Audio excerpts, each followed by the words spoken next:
episode of Lingkod Bayan Diaries. Ating tunghayan ang kwento ng isa sa ating mga honor awardees. To be a CSC Pag-asa Group Awardee is such an honor. Hindi namin siya inasahan, so we just wanted to put names on the innovations na naibigay namin sa Davao de Oro. Ako po si Joycel R.O.D., Provincial ICT Officer ng Provincial Government of Davao de Oro, Team Leader ng eGov Technical Team. I'm George Danhil M. Duran, Computer Programmer 3. Ako po si Mr. Wilfredo M. Galagala, Information Technology Officer 2. Ako po si Antonio Isimini, Information Technology Officer 2. Ako po si Antonio Salarda Jr., Computer Maintenance Technologist 2. Kay eGov Technical Team are employees of the Provincial ICT Office of the Provincial Government of Davao de Oro. So kami yung gumagawa ng mga systems and innovations and nagsusupport din sa mga na-implement na mga systems sa iba't ibang departamento ng probinsya. Marami kaming projects, actually our systems number up to 40. Especially during the pandemic, so doon talaga nakita on how useful ICT was. During that time, challenge talaga yung team to produce projects to sustain yung online na operations. So on our part, we tried exploring open source technology. Tapos marami kaming ina-explore na networks. So first yung system is yung CallDedoc.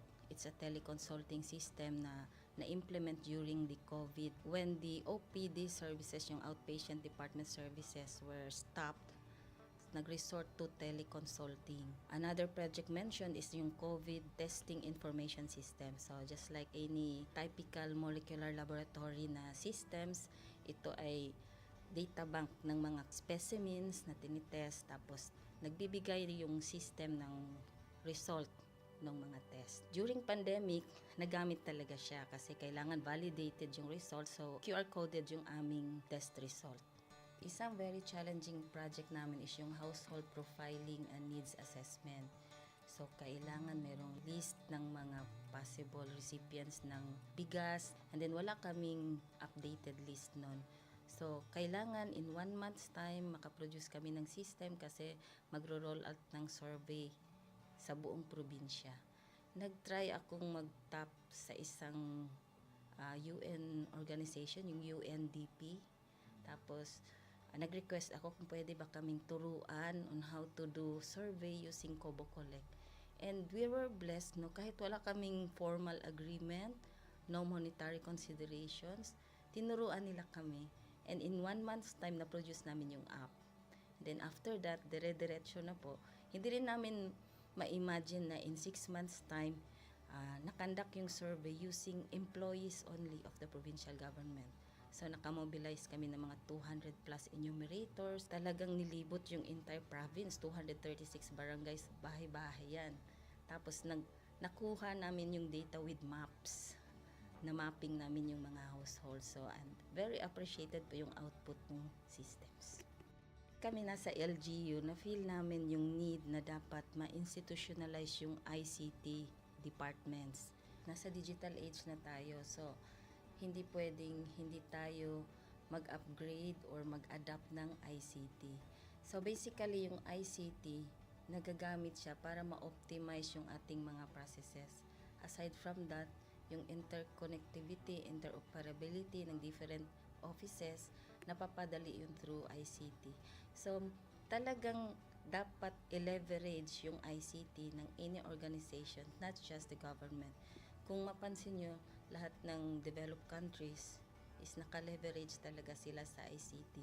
Maraming magaling sa Philippines, medyo may problema lang tayo dun sa interconnectivity and interoperability kasi parang nangyari, parang kanya-kanya yung mga LGUs, kanya-kanyang innovations.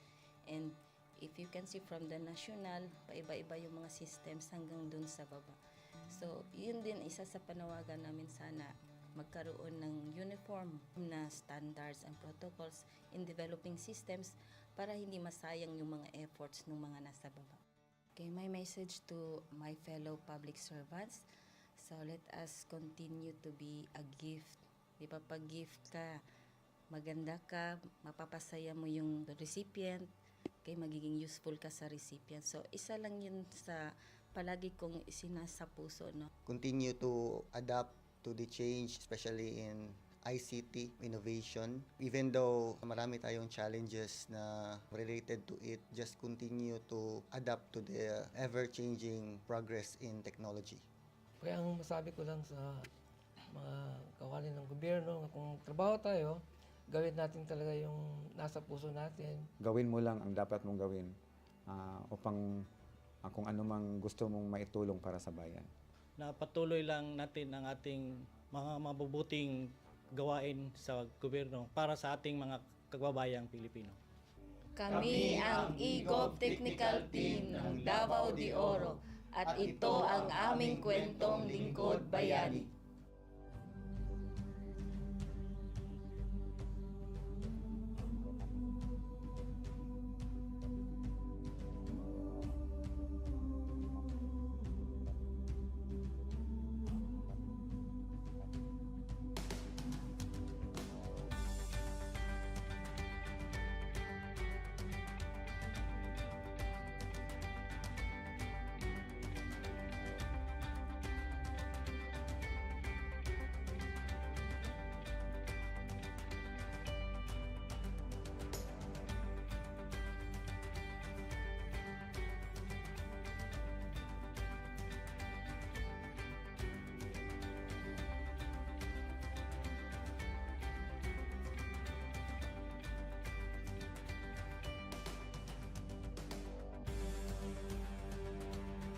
Inyong natunghayan ang kwento ng ating lingkod bayani.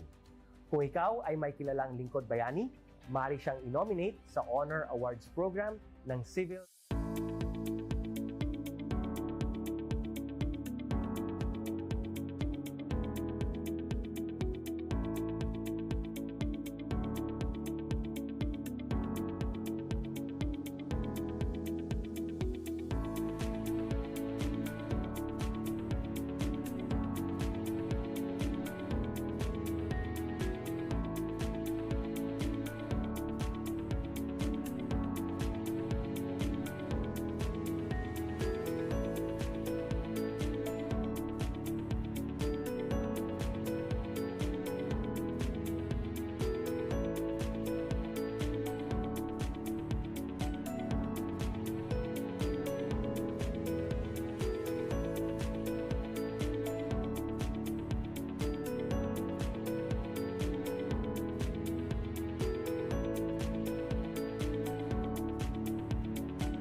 Good day to all of you.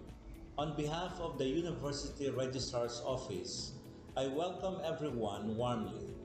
As the head of this esteemed institution, I am privileged to introduce our office and share the valuable services we provide. The University Registrar's Office serves as the administrative heart of our university, functioning as a central hub for academic records, student enrollment, and course registration. We are dedicated to supporting the success of our students and personnel by ensuring the smooth operation of all educational processes. Our mission as an academic unit, the University Registrar's Office, will be taking care of the enrollment, graduation, and records management as it takes custody of academic records of all graduates and the issuance of official academic documents of students and graduates. Whether you are a current student, a prospective applicant, a faculty member, or an alumnus, our dedicated team is here to assist you. From guiding you through the enrollment process to helping you access and maintain your academic records, we are committed to providing exceptional service with efficiency and professionalism. In addition to our core responsibilities, we are continually strive to improve our services by embracing technological advancements and streamlining our operations. We aim to enhance accessibility, transparency, and convenience for all clients, allowing you to focus on what matters most, your education and intellectual growth. As University Registrar, I am honored to lead a team of talented professionals passionate about supporting your academic journey. We understand the challenges and aspirations of higher education and are dedicated to serving as your trusted partner throughout your time at our university. In closing, I extend my heartfelt welcome once again. The University Registrar's Office is here to assist, inspire, and empower you as you embark on your intellectual endeavors. We look forward to collaborating with you and contributing to your success in every possible way. Thank you, and may this be the beginning of a remarkable academic journey for each of you as a university for humanity.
On this episode of Lingkod Bayan Diaries, ating tunghayan ang kwento ng isa sa ating mga honor awardees.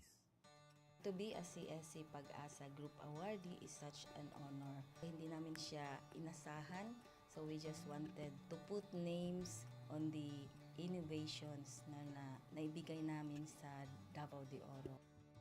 Ako po si Joycel R.O.D., Provincial ICT Officer ng Provincial Government of Davao de Oro, Team Leader ng eGov Technical Team. I'm George Danhil M. Duran, Computer Programmer 3. Ako po si Mr. Wilfredo M. Galagala, Information Technology Officer 2. Ako po si Antonio Isimeni, Information Technology Officer 2. Ako po si Antonio Salarda Jr., Computer Maintenance Technologist 2. Kay eGov Technical Team are employees of the Provincial ICT Office of the Provincial Government of Davao de Oro. So kami yung gumagawa ng mga systems and innovations and nagsusupport din sa mga na-implement na mga systems sa iba't ibang departamento ng probinsya. Marami kaming projects, actually our systems number up to 40. Especially during the pandemic, so doon talaga nakita on how useful ICT was. During that time, challenge talaga yung team to produce projects to sustain yung online na operations. So on our part, we tried exploring open source technology. Tapos marami kaming ina-explore na networks. So first yung system is yung CallDedoc. It's a teleconsulting system na na-implement during the COVID. When the OPD services, yung outpatient department services were stopped, nag-resort to teleconsulting. Another project mentioned is yung COVID testing information system. So just like any typical molecular laboratory na systems, ito ay data bank ng mga specimens na tinitest, tapos nagbibigay yung system ng result ng mga test. During pandemic, nagamit talaga siya kasi kailangan validated yung result, so QR coded yung aming test result. Isang very challenging project namin is yung household profiling and needs assessment. So, kailangan merong list ng mga possible recipients ng bigas, and then wala kaming updated list nun. So, kailangan in 1 month's time makaproduce kami ng system kasi magro-roll out ng survey sa buong probinsya. Nag-try akong mag-tap sa isang UN organization, yung UNDP. Tapos, nag-request ako kung pwede ba kaming turuan on how to do survey using Kobo Collect. And we were blessed, kahit wala kaming formal agreement, no monetary considerations, tinuruan nila kami. And in 1 month's time, na-produce namin yung app. Then after that, dire-diretso na po. Hindi rin namin ma-imagine na in 6 months' time, nakandak yung survey using employees only of the provincial government. So, nakamobilize kami ng mga 200 plus enumerators. Talagang nilibot yung entire province, 236 barangays, bahay-bahay yan. Tapos, nakuha namin yung data with maps. Na mapping namin yung mga households. So, and very appreciated po yung output ng systems.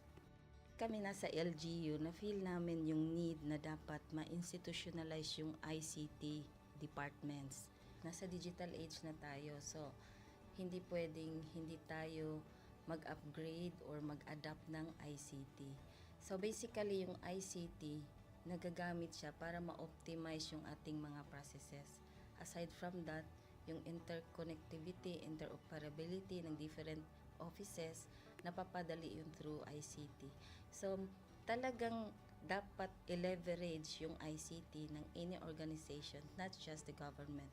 Kung mapansin nyo, lahat ng developed countries is naka-leverage talaga sila sa ICT. Maraming magaling sa Philippines, medyo may problema lang tayo dun sa interconnectivity and interoperability kasi parang nangyari, parang kanya-kanya yung mga LGUs, kanya-kanyang innovations. And if you can see from the national, paiba-iba yung mga systems hanggang dun sa baba. So, yun din isa sa panawagan namin sana magkaroon ng uniform na standards and protocols in developing systems para hindi masayang yung mga efforts ng mga nasa baba. Okay, my message to my fellow public servants, so let us continue to be a gift. Di ba, pag gift ka, maganda ka, mapapasaya mo yung recipient, kay magiging useful ka sa recipient. So, isa lang yun sa palagi kong isinasa puso, no? Continue to adapt to the change, especially in ICT innovation. Even though marami tayong challenges na related to it, just continue to adapt to the ever-changing progress in technology. Kaya ang masabi ko lang sa mga kawani ng gobyerno, kung trabaho tayo, gawin natin talaga yung nasa puso natin. Gawin mo lang ang dapat mong gawin upang kung ano mang gusto mong maitulong para sa bayan. Na patuloy lang natin ang ating mga mabubuting gawain sa gobyerno para sa ating mga kababayang Pilipino. Kami ang EGOV Technical Team ng Davao de Oro at ito ang aming kwentong Lingkod Bayani.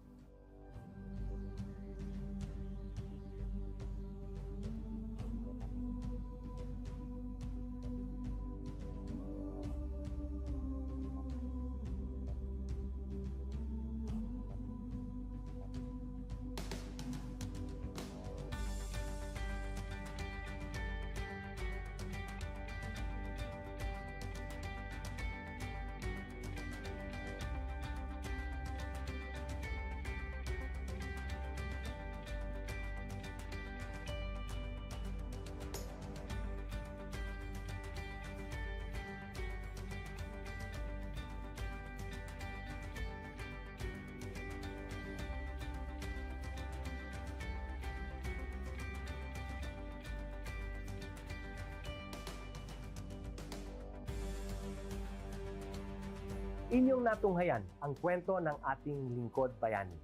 Kung ikaw ay may kilalang lingkod bayani, maaari siyang i-nominate sa Honor Awards Program ng Civil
Good day to all of you.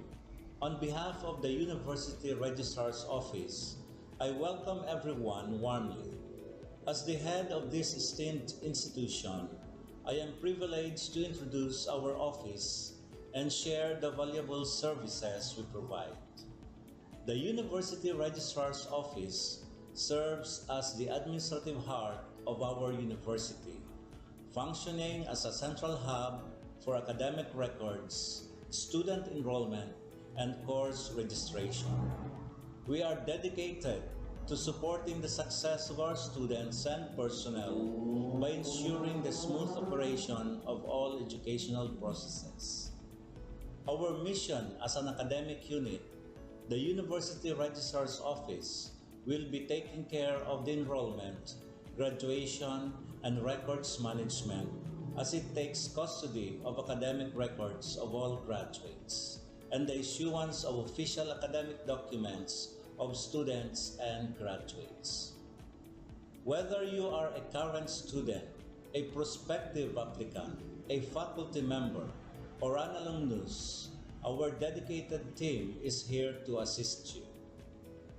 From guiding you through the enrollment process to helping you access and maintain your academic records, we are committed to providing exceptional service with efficiency and professionalism. In addition to our core responsibilities, we are continually strive to improve our services by embracing technological advancements and streamlining our operations. We aim to enhance accessibility, transparency, and convenience for all clients, allowing you to focus on what matters most, your education and intellectual growth. As University Registrar, I am honored to lead a team of talented professionals passionate about supporting your academic journey. We understand the challenges and aspirations of higher education and are dedicated to serving as your trusted partner throughout your time at our university. In closing, I extend my heartfelt welcome once again. The University Registrar's Office is here to assist, inspire, and empower you as you embark on your intellectual endeavors. We look forward to collaborating with you and contributing to your success in every possible way. Thank you, and may this be the beginning of a remarkable academic journey for each of you as a university for humanity.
On this episode of Lingkod Bayan Diaries, ating tunghayan ang kwento ng isa sa ating mga honor awardees.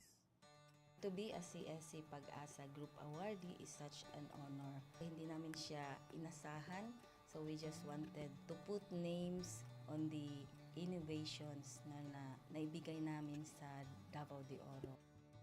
Ako po si Joycel R.O.D., Provincial ICT Officer ng Provincial Government of Davao de Oro, Team Leader ng eGov Technical Team.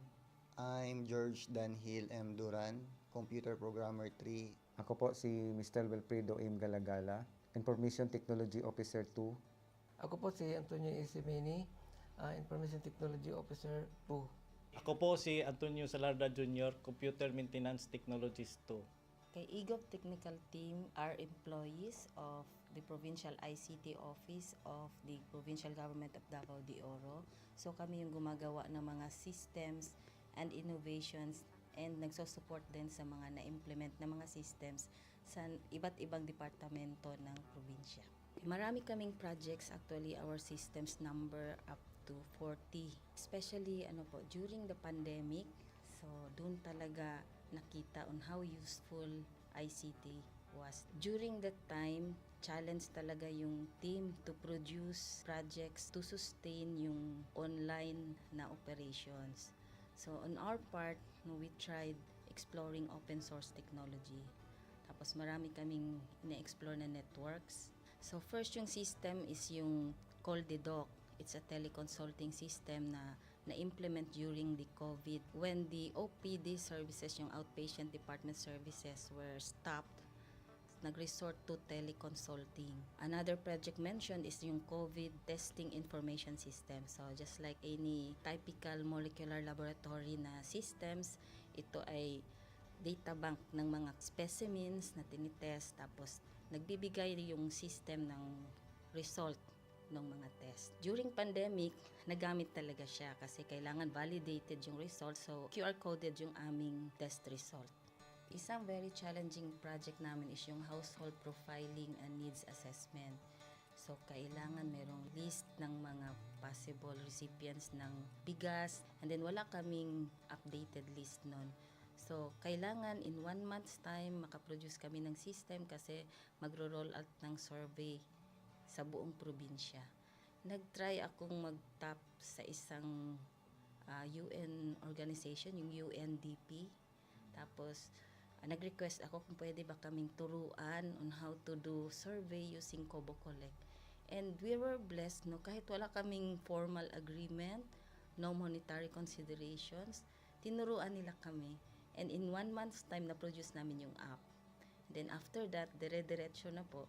Hindi rin namin ma-imagine na in 6 months' time, nakandak yung survey using employees only of the provincial government.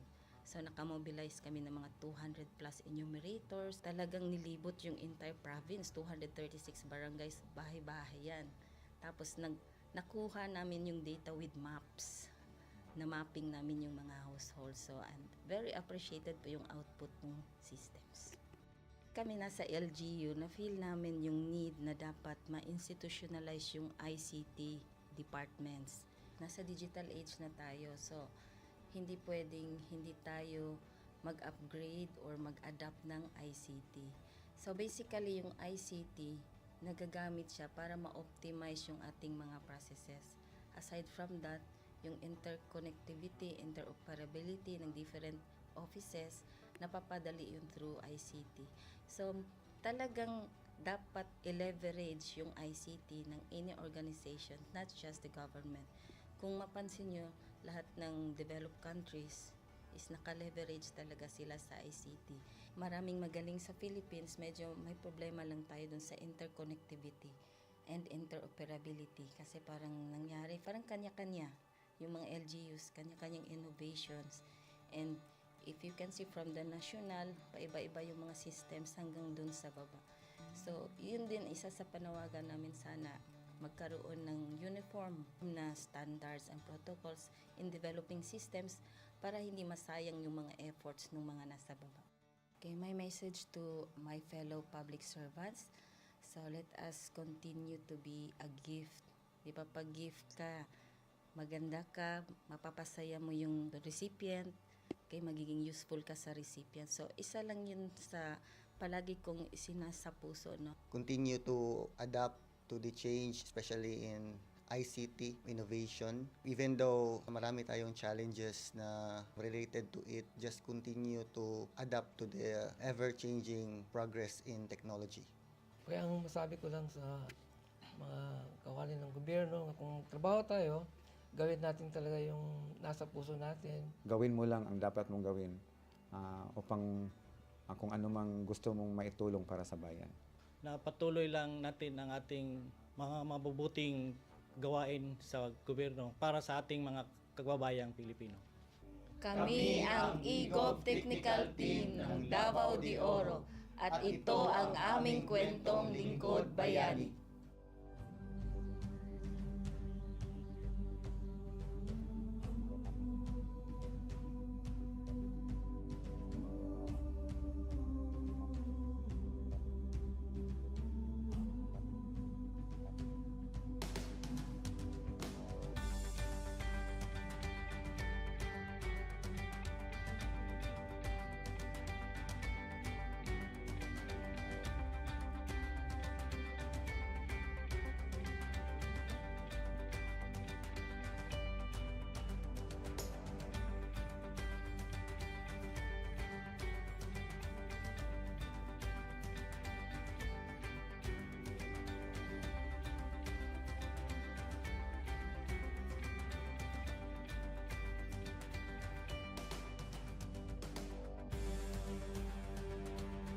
Inyong natunghayan ang kwento ng ating lingkod bayani. Kung ikaw ay may kilalang lingkod bayani, maaari siyang i-nominate sa Honor Awards Program ng Civil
Good day to all of you. On behalf of the University Registrar's Office, I welcome everyone warmly. As the head of this esteemed institution, I am privileged to introduce our office and share the valuable services we provide. The University Registrar's Office serves as the administrative heart of our university, functioning as a central hub for academic records, student enrollment, and course registration. We are dedicated to supporting the success of our students and personnel by ensuring the smooth operation of all educational processes. Our mission as an academic unit, the University Registrar's Office, will be taking care of the enrollment, graduation, and records management as it takes custody of academic records of all graduates and the issuance of official academic documents of students and graduates. Whether you are a current student, a prospective applicant, a faculty member, or an alumnus, our dedicated team is here to assist you. From guiding you through the enrollment process to helping you access and maintain your academic records, we are committed to providing exceptional service with efficiency and professionalism. In addition to our core responsibilities, we are continually strive to improve our services by embracing technological advancements and streamlining our operations. We aim to enhance accessibility, transparency, and convenience for all clients, allowing you to focus on what matters most, your education and intellectual growth. As University Registrar, I am honored to lead a team of talented professionals passionate about supporting your academic journey. We understand the challenges and aspirations of higher education and are dedicated to serving as your trusted partner throughout your time at our university. In closing, I extend my heartfelt welcome once again. The University Registrar's Office is here to assist, inspire, and empower you as you embark on your intellectual endeavors. We look forward to collaborating with you and contributing to your success in every possible way. Thank you, and may this be the beginning of a remarkable academic journey for each of you as a university for humanity.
On this episode of Lingkod Bayan Diaries, ating tunghayan ang kwento ng isa sa ating mga honor awardees. To be a CSC Pag-asa Group Awardee is such an honor. Hindi namin siya inasahan, so we just wanted to put names on the innovations na naibigay namin sa Davao de Oro.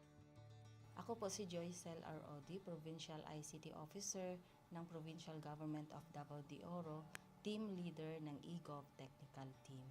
I'm George Danhil M. Duran, Computer Programmer 3. Ako po si Mr. Wilfredo M. Galagala, Information Technology Officer 2. Ako po si Antonio Isimini, Information Technology Officer 2. Ako po si Antonio Salarda Jr., Computer Maintenance Technologist 2.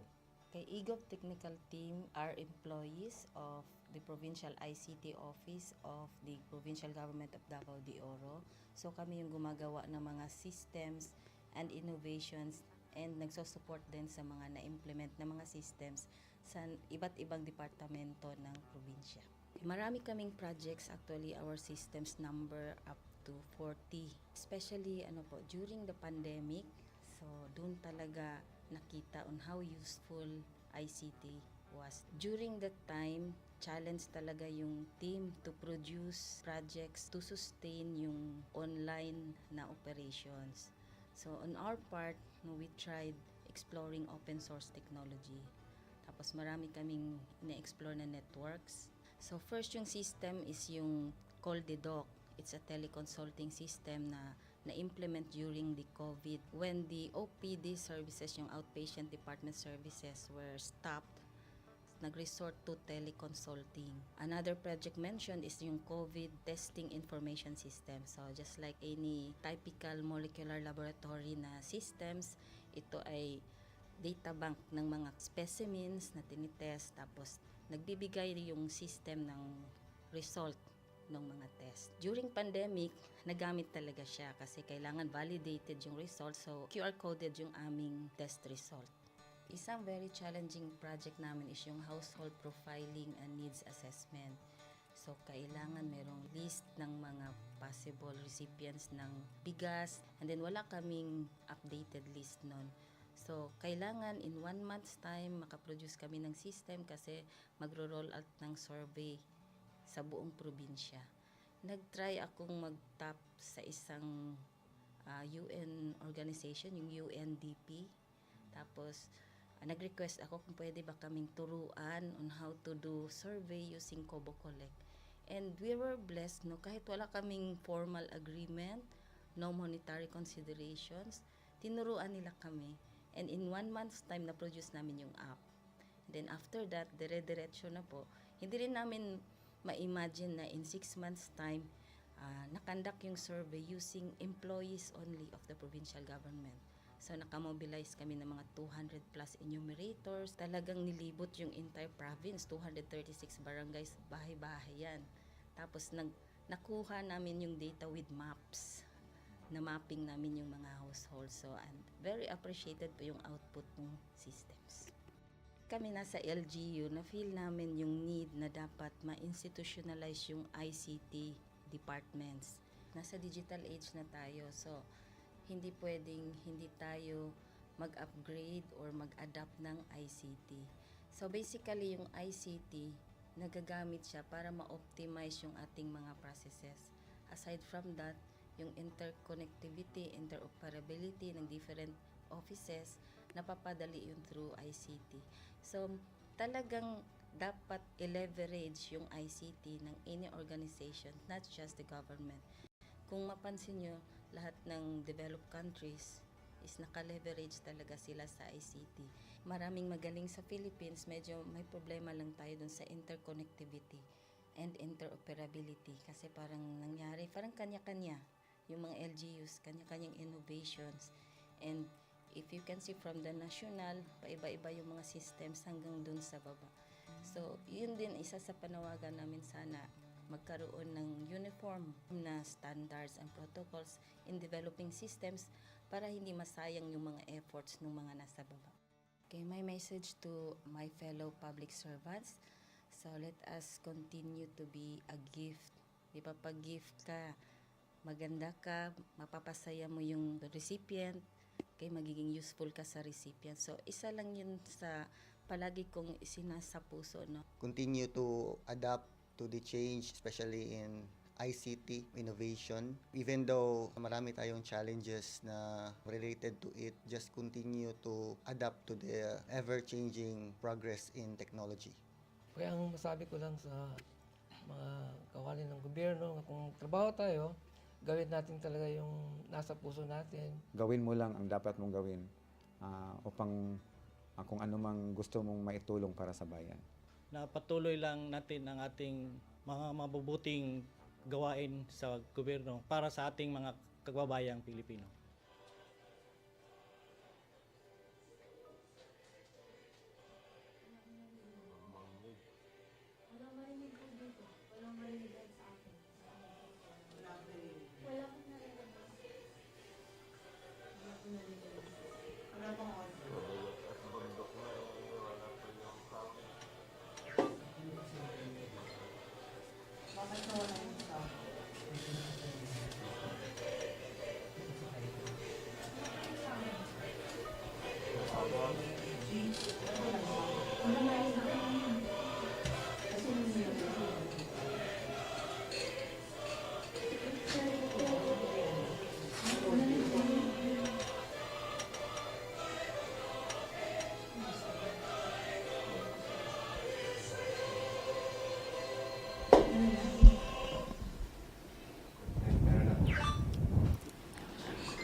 To formally commence today's activity, let us now listen to the welcome remarks and objective to be delivered by our Director of the Office of Institutional Quality Assurance and Governance, Dr. Raul F. Muyong.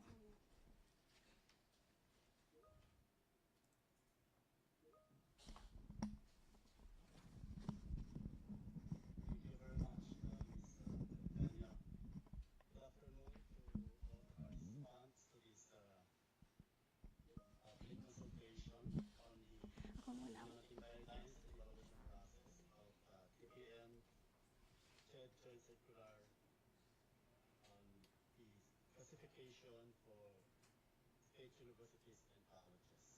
So we'd like to really appreciate your precious time in joining this public consultation. We would like to acknowledge our participants of the different state universities and colleges, our participants from the Department of Budget Management, of course from the CHED regional offices, and from the Philippine State Universities and colleges. I would like to acknowledge Attorney Lucio Suarez, who is also joining us today. So this is a very important activity before we proceed to the conduct of evaluation for the SOC leveling. Our objectives for this consultation are the following. Number one is to seek or to gather feedbacks on the implementing guidelines and evaluation process of the DPM Joint Circular and the updated policies and guidelines for the classification of state universities and colleges. Second, we would like also to solicit valuable insights from the participants for the refinement of the implementing guidelines and the evaluation process of the DPM Joint Circular on the updated policies and guidelines for the classification of state universities and colleges. We hope that through this convergence of ours, through this public consultation, we will be able to achieve our objectives in the refinement of the implementing guidelines so that we could proceed with our work in the evaluation of state universities and colleges with regards to the classification. So again, we have a lot of things to do today, and we expect for your support and cooperation for this valuable activities of ours. Again, on behalf of the CHED, the Office of the Programs Quality Assurance and Governance, I warmly welcome you all to this public consultation. Thank you and good afternoon to everyone. Thank you, Dr. Muyong, for formally opening today's activity and outlining the objective of this consultation. We appreciate your guidance as we begin our collaborative discussion. To provide participants with an overview of how this public consultation will be conducted, let us now hear Ms. Angelica D. Reyes for the House Rules. Good afternoon to everyone. To help ensure a smooth and productive consultation, please take note of the following House rules. This session will be recorded and live streamed for documentation purposes. To avoid distraction and maintain focus, the chat box and microphones are disabled. We kindly ask that you listen attentively and remain present throughout the session. For any questions or comments, please submit them via link on your screen or scan the QR code. Questions and clarification will be entertained during the open forum held after area of discussion. Don't forget to complete the evaluation form after the session at the link on your screen right now. You may also take a photo of this slide for easy access. That's all. Thank you for your cooperation. We look forward to a meaningful and productive discussion. Thank you.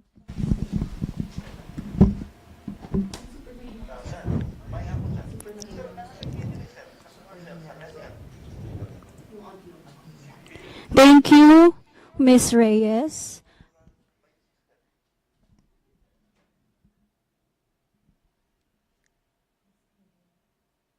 Thank you, Ms. Reyes.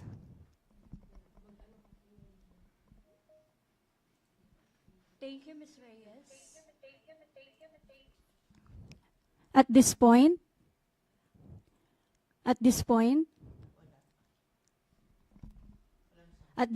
we will proceed. At this point, we will proceed with the presentation of the updated policies and guidelines for the classification of state universities and colleges. This will be presented by Dr. Raul F. Muyong, Director 4 of OICAG.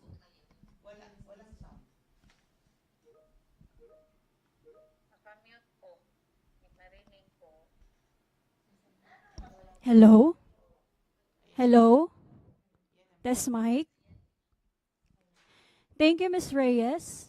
At this point, we will proceed with the presentation of the updated policies and guidelines for the classification of state universities and colleges. This will be presented by Dr. Raul F. Muyong, Director 4 of OICAG, Dr. Mildred M. Libot, Chief Program Specialist of the Quality Assurance Division, OICAG, and Ms. Julie Ann C. Aturdido, Education Program Specialist 2, Quality Assurance Division, OICAG.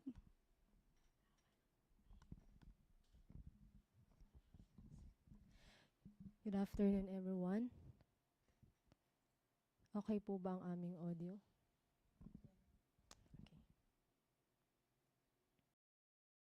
Sige po. Let us now proceed with the implementing guidelines. First po is the general guidelines. Sige po. Number 1 for our general guidelines. So for these updated guidelines po, we will now be evaluating 5 KRAs. So that would be access and equity for KRA 1, relevance and quality of instruction for KRA 2, excellence in research and creative works for KRA 3, extension services for KRA 4, and governance and management of resources for KRA 5. And next po, siguro a brief background lang po. Kasi yung previous po natin, meron po tayong 4 KRAs lang. And that comprises of KRA 1, Quality and Relevance of Instruction. KRA 2, Research, Capability and Output. services to the community for the KRA 3 and management of resources for KRA 4. Ang total maximum point allocation po natin previously po sa 2016 joint circular po natin was 51 points. For these new guidelines po, with the 5 KRAs, the total maximum point allocation po will be 100 points. So number 2 po, all claims must be within the period covered unless otherwise stated po in the specific indicator. Number 3, all claims must be supported by appropriate evidence and systematically organized in the designated folder. Each piece of evidence should be properly linked for easy reference and must be in PDF po. So please make sure po na lahat ng mga scanned copy natin ay readable and each piece of evidence po ay may sariling link. Meaning to say, please po kapag meron kayong, for example, 100 faculty, wag po ninyo iscan sa isang document lang lahat. So pag isang faculty, isang claim for the faculty, isang scan po ang gagawin. And again, in portable document format or PDF po.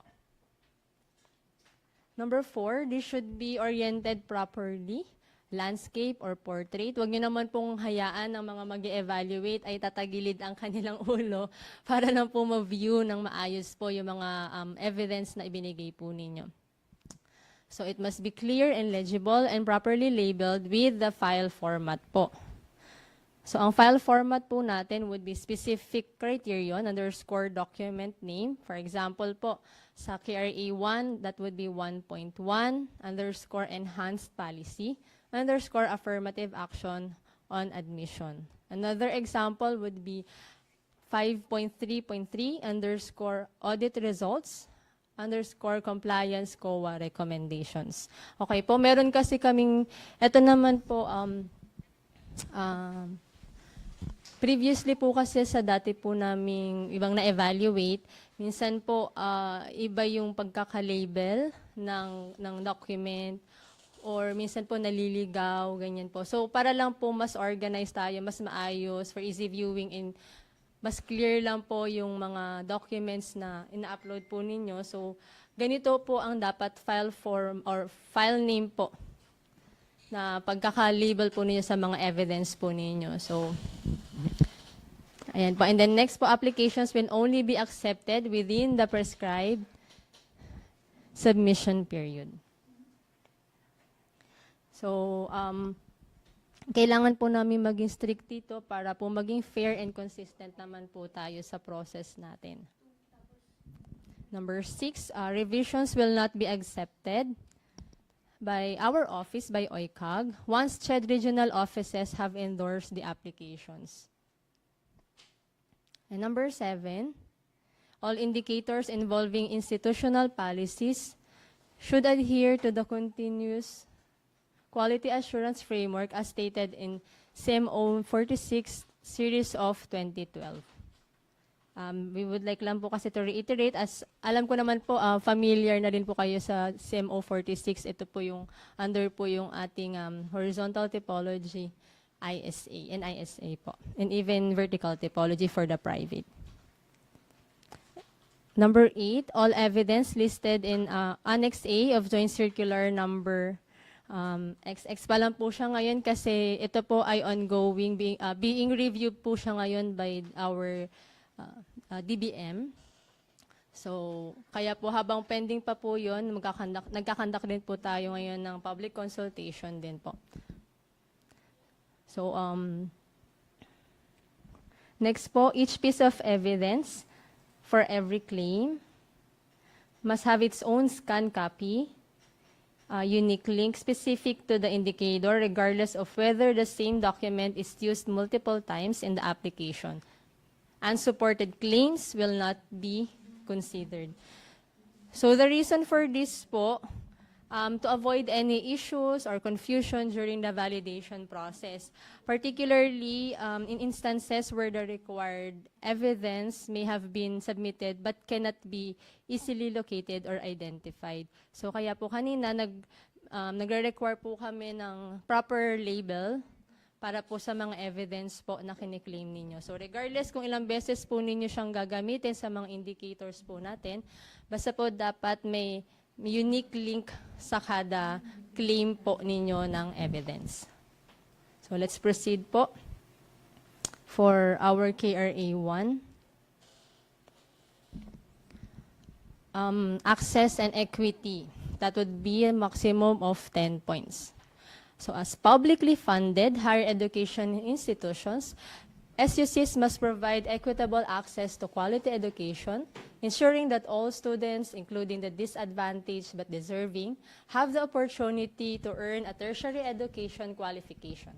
This mandate is expressed in our 1987 Philippine Constitution and reinforced by RA number 10931, also known as UWACTE. So for KRA1 po, meron po tayong 6 na indicators. Una po dyan, institutional policy on affirmative action in compliance with 10931, a maximum of 2 points. Percentage of disadvantaged students enrolled in the institution over the total population. So as you can see po, ang nakalagay dito, to be implemented in the mandatory cycle. Kasi po, we recognize po the sentiments from our previous consultation and pilot testing na since this is relatively new, it may have implementation challenges po. Kaya kinonsider po namin na sa next cycle or sa mandatory cycle na lang po namin i-apply ito. And then number 3 po, grants for undergraduate students, a maximum of 2 points. Learning Continuity Plan and Student Affairs Services Plan, maximum of 3 points. Inclusiveness, maximum of 1 point.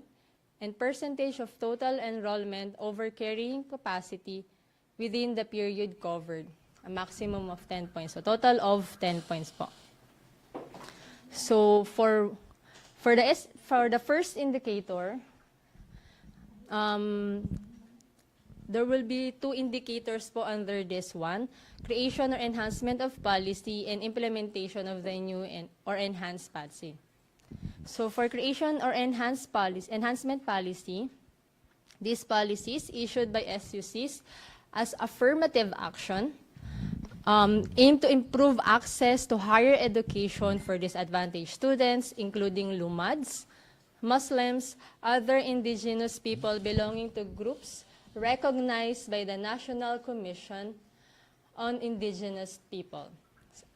Gusto lang po namin i-emphasize, yung dapat po recognized by the National Commission on Indigenous People, yung mga claims po ninyo under indigenous group po. So ito po, meron po tayong specific indicator din po for the diversity mamaya.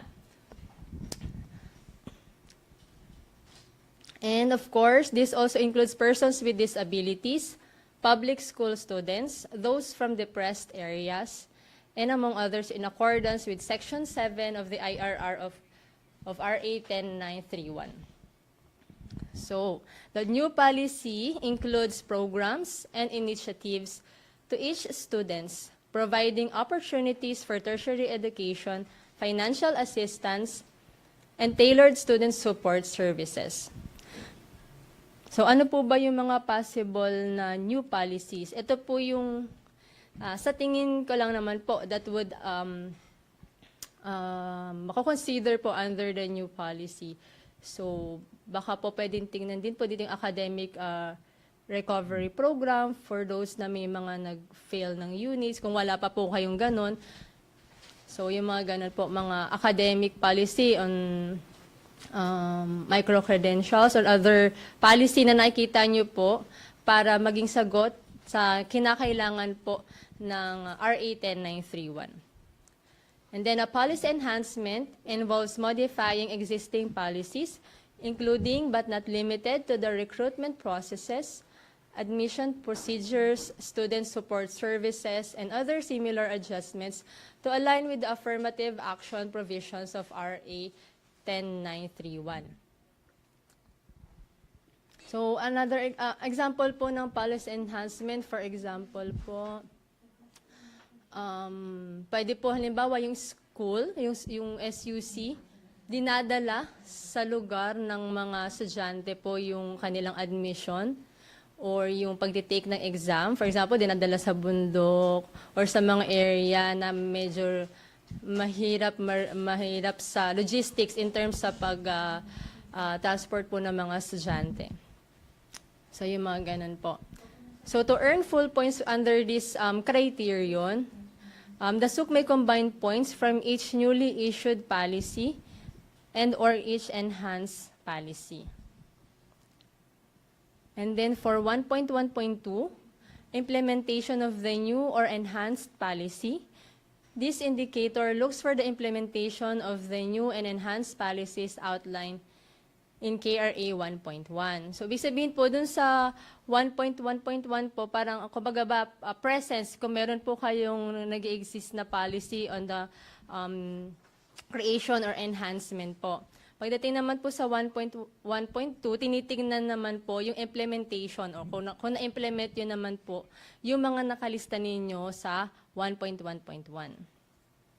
So, to receive full points, the SUC must have implemented at least 2 policies or programs po. So 1.2, as I mentioned po kanina, this will be implemented po in the mandatory cycle. So 1.3, grants for undergraduate students. Students eligible for both academic and non-academic grants, as well as in-house and external grants, will be counted in both categories. Noong 2016 po natin na guidelines, yung scholars at grants ay magkahiwalay. Yung scholars are primarily based on merit, academic, talents, or skills. While yung grants naman po, or yung grantees naman po, are provided financial assistance by the SUC or external sources based on the financial status of the individual or his or her family. Pero dahil meron na po tayong free higher education, kaya po kinonsider namin na, kumbaga parang pagsamahin na po namin yung idea ng scholars and grantees na indicators from our 2016 guidelines. So only enrolled grantees with the period covered will be considered, and students who maintain their scholarship throughout this period will be counted each academic year. To be considered international funding, the financial support must originate from a foreign government, an international organization, a foreign higher education institution, a foreign non-governmental organization or NGO, a multilateral agency like UNESCO, World Bank, ADB. The funding must be registered or primarily operating outside the Philippines po, regardless of whether it maintains a local office in the country. So meaning to say po, yung registration at yung, kumbaga yung main office po ng funding agency para ma-consider na international, dapat po outside our country. Pero po, paano po, sabi may mayaman na kakilala o kamag-anak yung estudyante na willing na magbigay ng scholarship sa kanilang mga, sa pamangkin o sa estudyante po. So, hindi po siya mabibilang or makukonsider dito sa indicator na to. So, funding from private foreign entities shall not be considered as international funding. So, local funding naman refers to funds from local organizations, including government agencies and duly registered non-governmental organizations operating within the Philippines. Government funding agencies include yung CHED po, kami, Department of Agriculture, DOST, and others. So, non-government funding organizations include din po yung mga SM College Scholarship, Ayala Foundation Scholarship, and among others po. So under this indicator or criterion po, meron po kaming dalawang indicators, academic at non-academic. Ito pong dalawa nating indicators, parehas po siyang may sub-indicators na in-house funded, externally funded, at percentage of grantees for academic scholarship. So, for academic, this assesses financial assistance programs for students based on merit or scholastic achievement.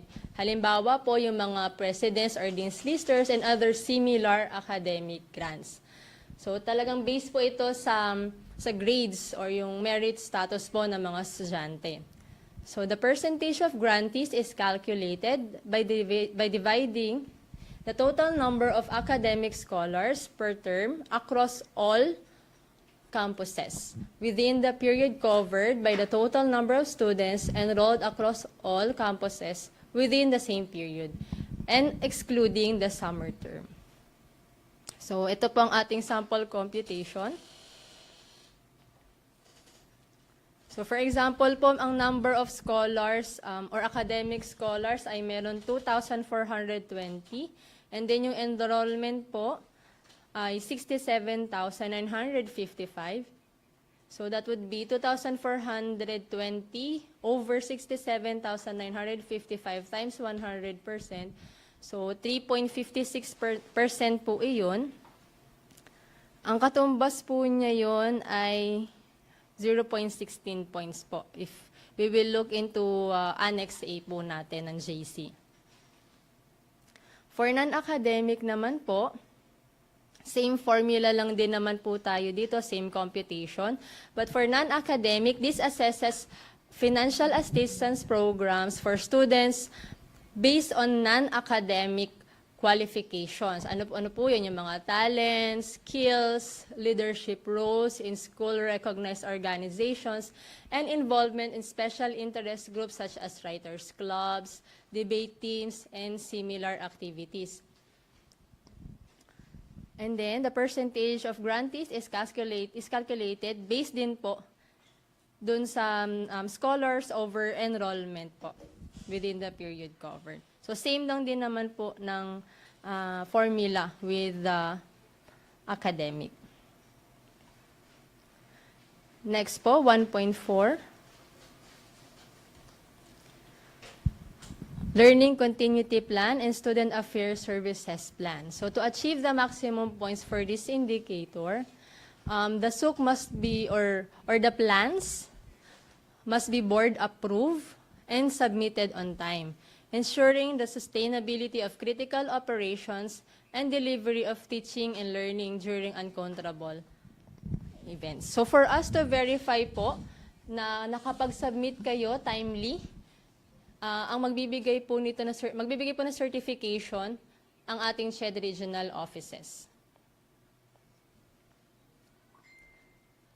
So next po natin, 1.5, inclusiveness. Under inclusiveness po, meron po tayong dalawang indicators, disability inclusion strategy and student cohort diversity. For disability inclusion strategy, so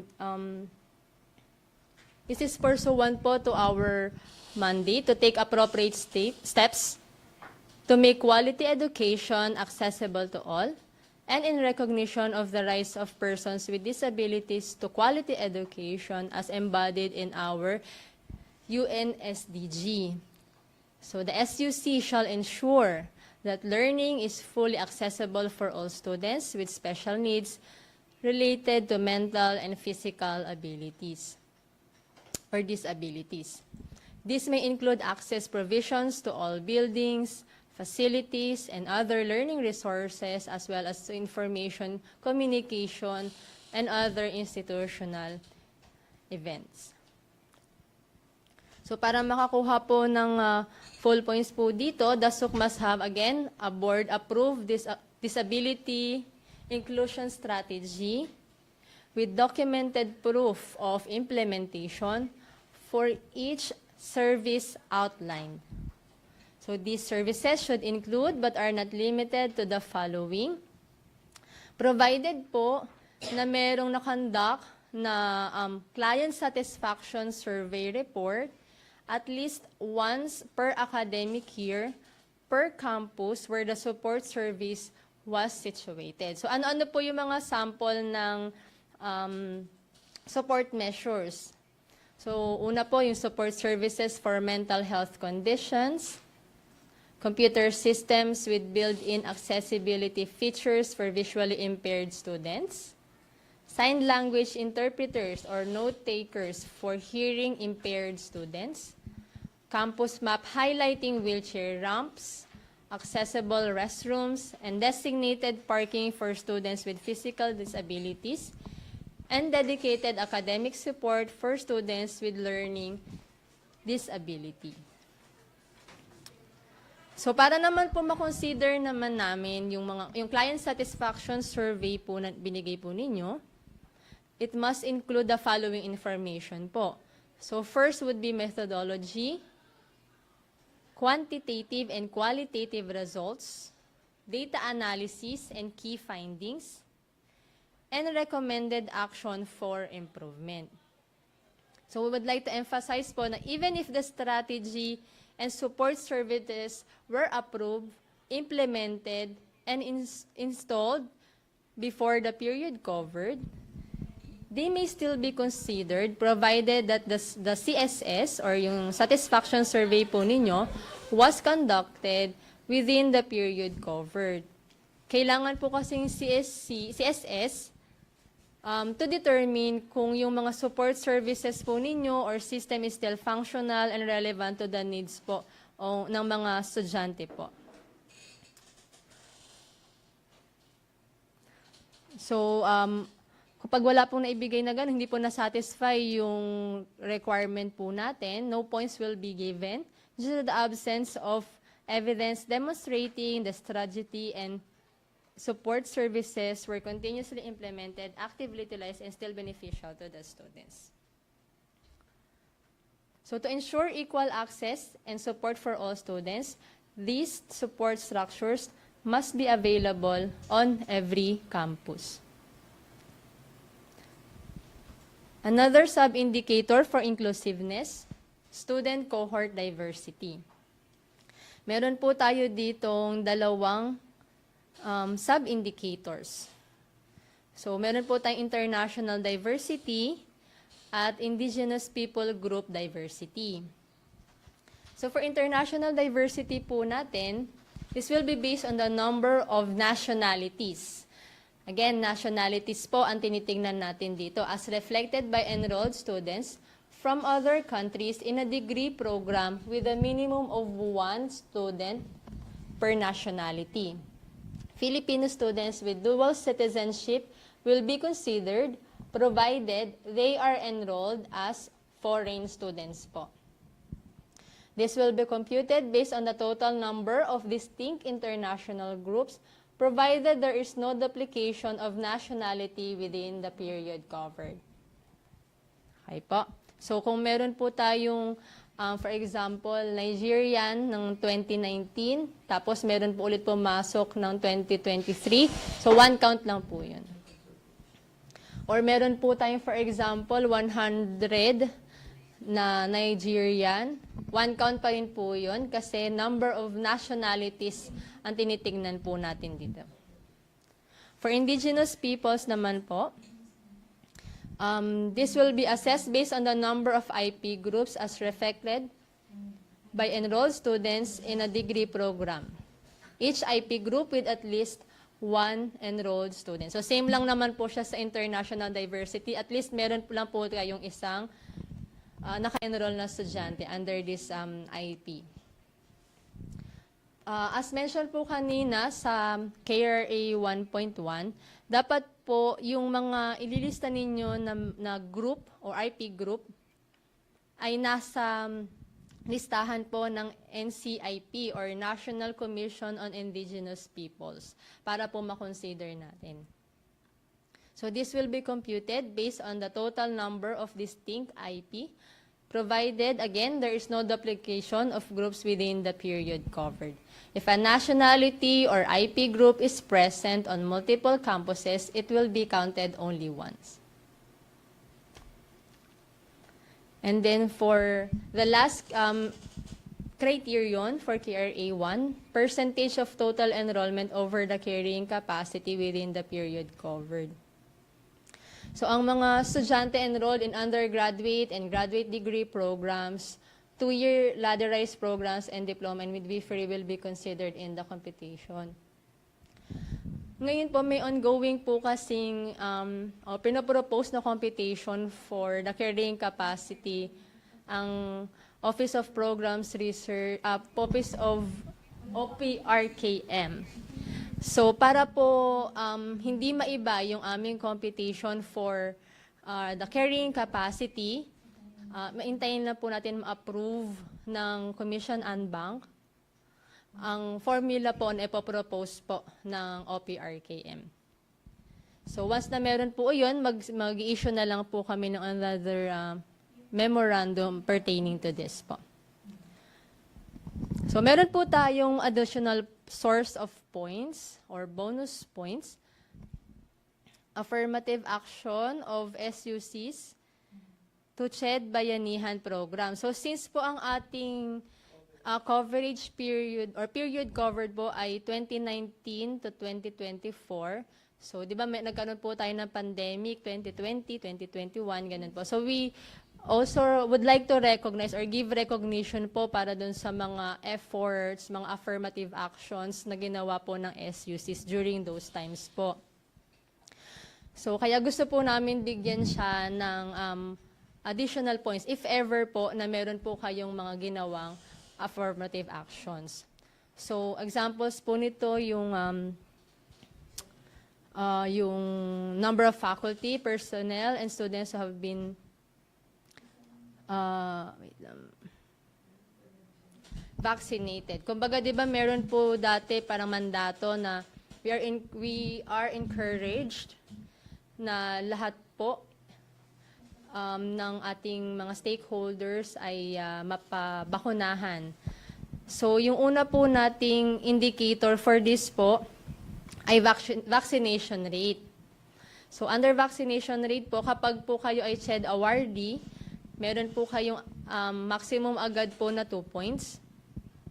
Pero pag hindi po kayo awardee, pero meron po kayong vaccination rate na 70% and above, meron po kayong makukuhang 1 point.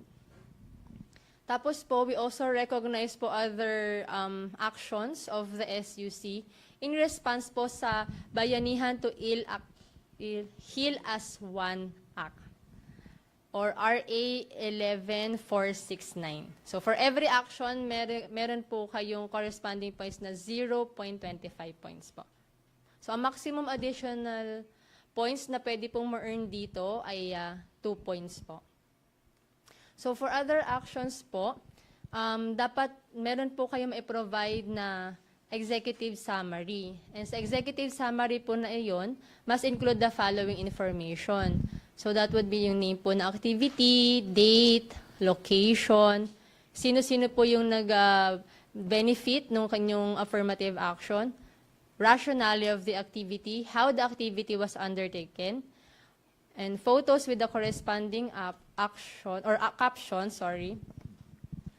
Kasi po may mga nag-submit din dati na photos lang, wala pong malang background, and even minsan pader lang po yung nakikita namin na background. So hindi namin siya ma-validate kung may kinalaman po siya doon sa claim po ninyo. So dapat po with corresponding captions din po ang inyong mga photos. And much better po kung yung background po ninyo magpapakita talaga nung mga ginawa po ninyong actions.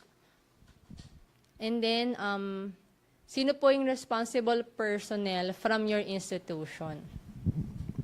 So, yun lamang po for our KRA 1 and our general guidelines po. So, kung meron po kayong questions, as mentioned po kanina ni Ms. Angelica, pwede na po kayong mag-send po sa aming Google form. At ipa-flash po namin ito sa screen. So before we proceed po with KRA 2, just a reminder for everyone, this is a consultation po of the implementing guidelines of the JC. So that means po, be free to comment kasi po ang intention of a consultation ay G, ito po merong pina-flash sila ngayon na link, no? Angie, baka pwedeng i-copy siya dun sa chat box para they don't have to type. So, ipapalagay po sa chat box yung link para dito po kayo maglalagay ng questions ninyo. Maybe you would be asking bakit magta-type pa kami para po for our documentation at di po namin makalimutan yung inyong mga comments. So, kindly type yung inyong comments dyan po sa link na binigay so that when we do, pag po umupo ulit ang technical working group with implementing guidelines, pwede po naming mahimay-himay yung bawat comments nyo po. So, pakilagay lang po. So, yun nga po, ulitin ko, the intention po of this day is to consult with you, our stakeholders po, no, mga SUKs at yung iba pong stakeholders natin to see whether yung implementing guidelines po ba ay naintindihan, kung ano po yung pinasasubmit, ano yung intention, ng criteria. So we wanted to know po if communicated po sa inyo yung, kasi definitely you're here because you would be applying or would intend to apply for SUK leveling, and we wanted to consult with you if the implementing guidelines po ay naiintindihan nyo po kung ano po yung ipapasubmit sa inyo or mismo yung criteria, kung klaro po sa inyo yung criteria that is being presented to you. So, ano lang po, comment lang po kayo kung ano yung hindi nyo po naintindihan, medyo vague, hindi klaro. So, pakilagay lang po sa mga questions po ninyo. I'm sorry po na but we will not be considering kasi na entertain po ng online na magsasalita, magko-question yung participant at this online virtual consultation. Katulad po ng sabi ko, pakilagay na lang po dun sa chat, dun sa link na binigay wherein you can type your question para po mas ma-document po namin yung inyong mga question. So, bago po mag-proceed sa KRA 2, maybe we could entertain like 5 questions kasi medyo mahaba po itong SUK leveling criteria, no? So, maybe we could open, sino may control, Julie? Pa-open nung questions na nailagay na dun sa link. So, for KRA 1, we would be entertaining po, answering 5 questions po for KRA 1. And then the rest po, for our documentation, yun po yung reference namin later to see whether there are valid concerns by the stakeholder that we need to adjust with these implementing guidelines. So, can we share the questions posted doon sa link? Maybe also Director Muyang could answer some sa ibang concern. So we'll just entertain 5. Wala pa ako nakikitang display. So can we share? Is it shared already? Wala pa.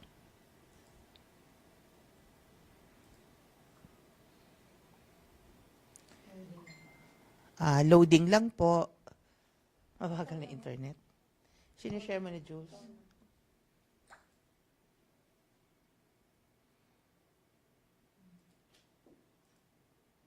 Okay, so let's go with the first question. Julie, ikaw na muna sa KRA 1.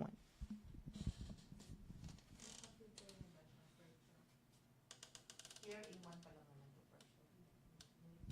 Mamili lang tayo ng for KRA 1. Sige po. So, number 1 question for 1.1.1, creation or enhancement of policy. Pakilakihan, Ms. Angie. Ang galing mo yung chat box, yung admitting section, participants para lang. Yan. Okay.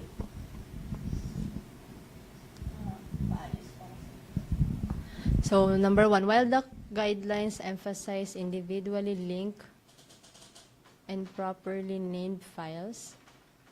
What are the expectations on evidence redundancy, format uniformity, and naming conventions across multiple campus SUCs? Will CHED accept multiple purpose evidence, or does each use case require separately signed copies? Better po kung ang claim is sa campus, for example, campus B, better po na sign din siya kung sino po ang sino pinaka-head sa campus po na iyon for the claim. And then po, magandang observation din po ito, no, kasi hindi po rin natin consider yung mga SUCs na mga maraming campus. So siguro po idadagdag po namin doon sa formatting po namin or doon sa way natin ng pagli-label po ng evidence, lalagay po namin kung saang campus din po siya. But we will take a look din po sa evaluation form po natin kasi baka doon po mas malinaw kung baka ipa-enumerate din po namin kung ano-anong campuses po ang meron po kayo. Tingnan po namin, but this will be noted po. Ma'am Mildred? Baka ano lang din po, tingnan lang namin kasi recall this, the indicators about creation or enhancement of policy. So kahit naman po gaano karaming campuses nyo, most likely you have one policy for all. So hindi naman kung hindi na kailangan i-attach yung in-implement na policy siguro with other campuses, baka hindi na po. Anyway, meron naman po dun sa annex namin nakalagay ano po yung mga evidences that you need to attach.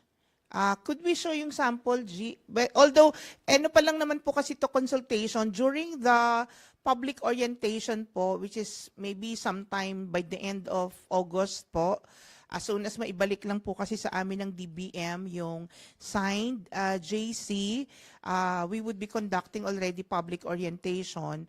Doon na po side by side namin ipapakita ano po yung mga documents that you would be needing, which is also, yun naman po mga documents that would be needed from you are also a result of the consultations made during the public consultation naman ng mismong JC.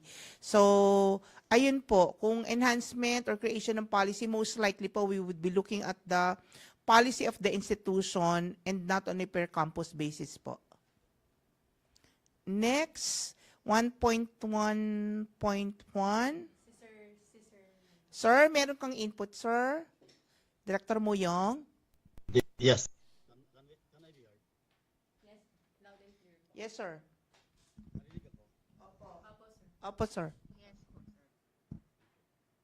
With regards to the enhancement of policy, of course, as one system, the SOOPs naman regardless of how many campuses you have, you only have one policy implemented in all campuses.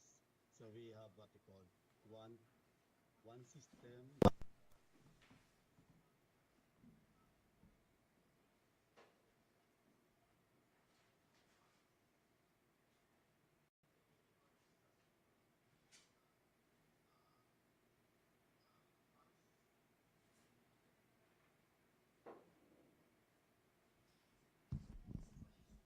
Sir, yung next question, sabi niya, if there is an existing policy but not enhanced, can this still earn points?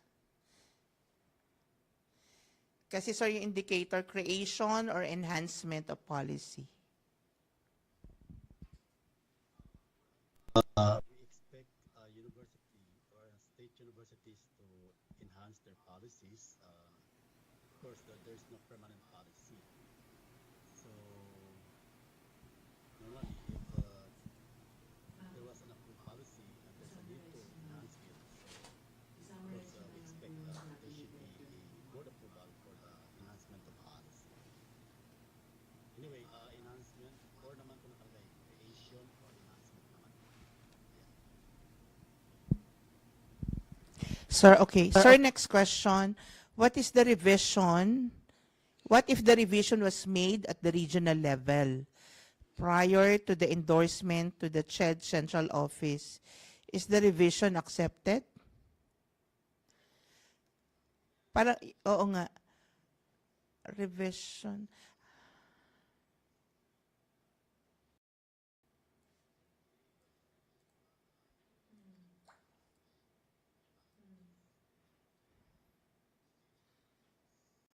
Opo. Parang, okay. So, 1.3, grants for undergraduate students, the tertiary education subsidy, tulong-dunong program, and cocoa farmer and their family scholarship be considered as non-academic grants.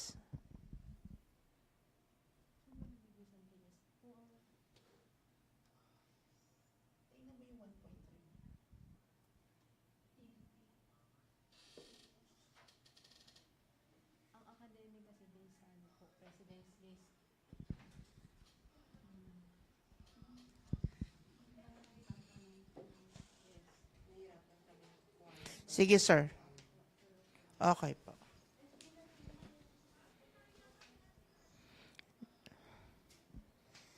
Sige, sir. Opo. Sige, noted po ito. And then, validation of leveling. Julie, sabi niya, I think there's a mistake, typo in the calculation. Kung sino po man yung nag-comment for this one, could you specifically lagay po kung saan po yung sa tingin nyo may typo yung calculation, and then we would take a look po doon sa calculation. Next, 1.5.2, student cohort diversity. The guidelines require disaggregated data on IP and international students. How does SHED expect SUCs like PNU to validate ethnicity or nationality when this is not always officially captured in enrollment systems? Will self-reported identity be honored?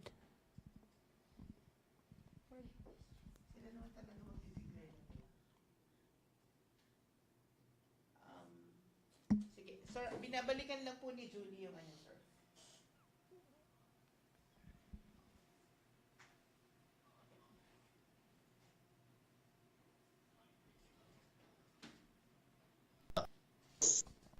Well,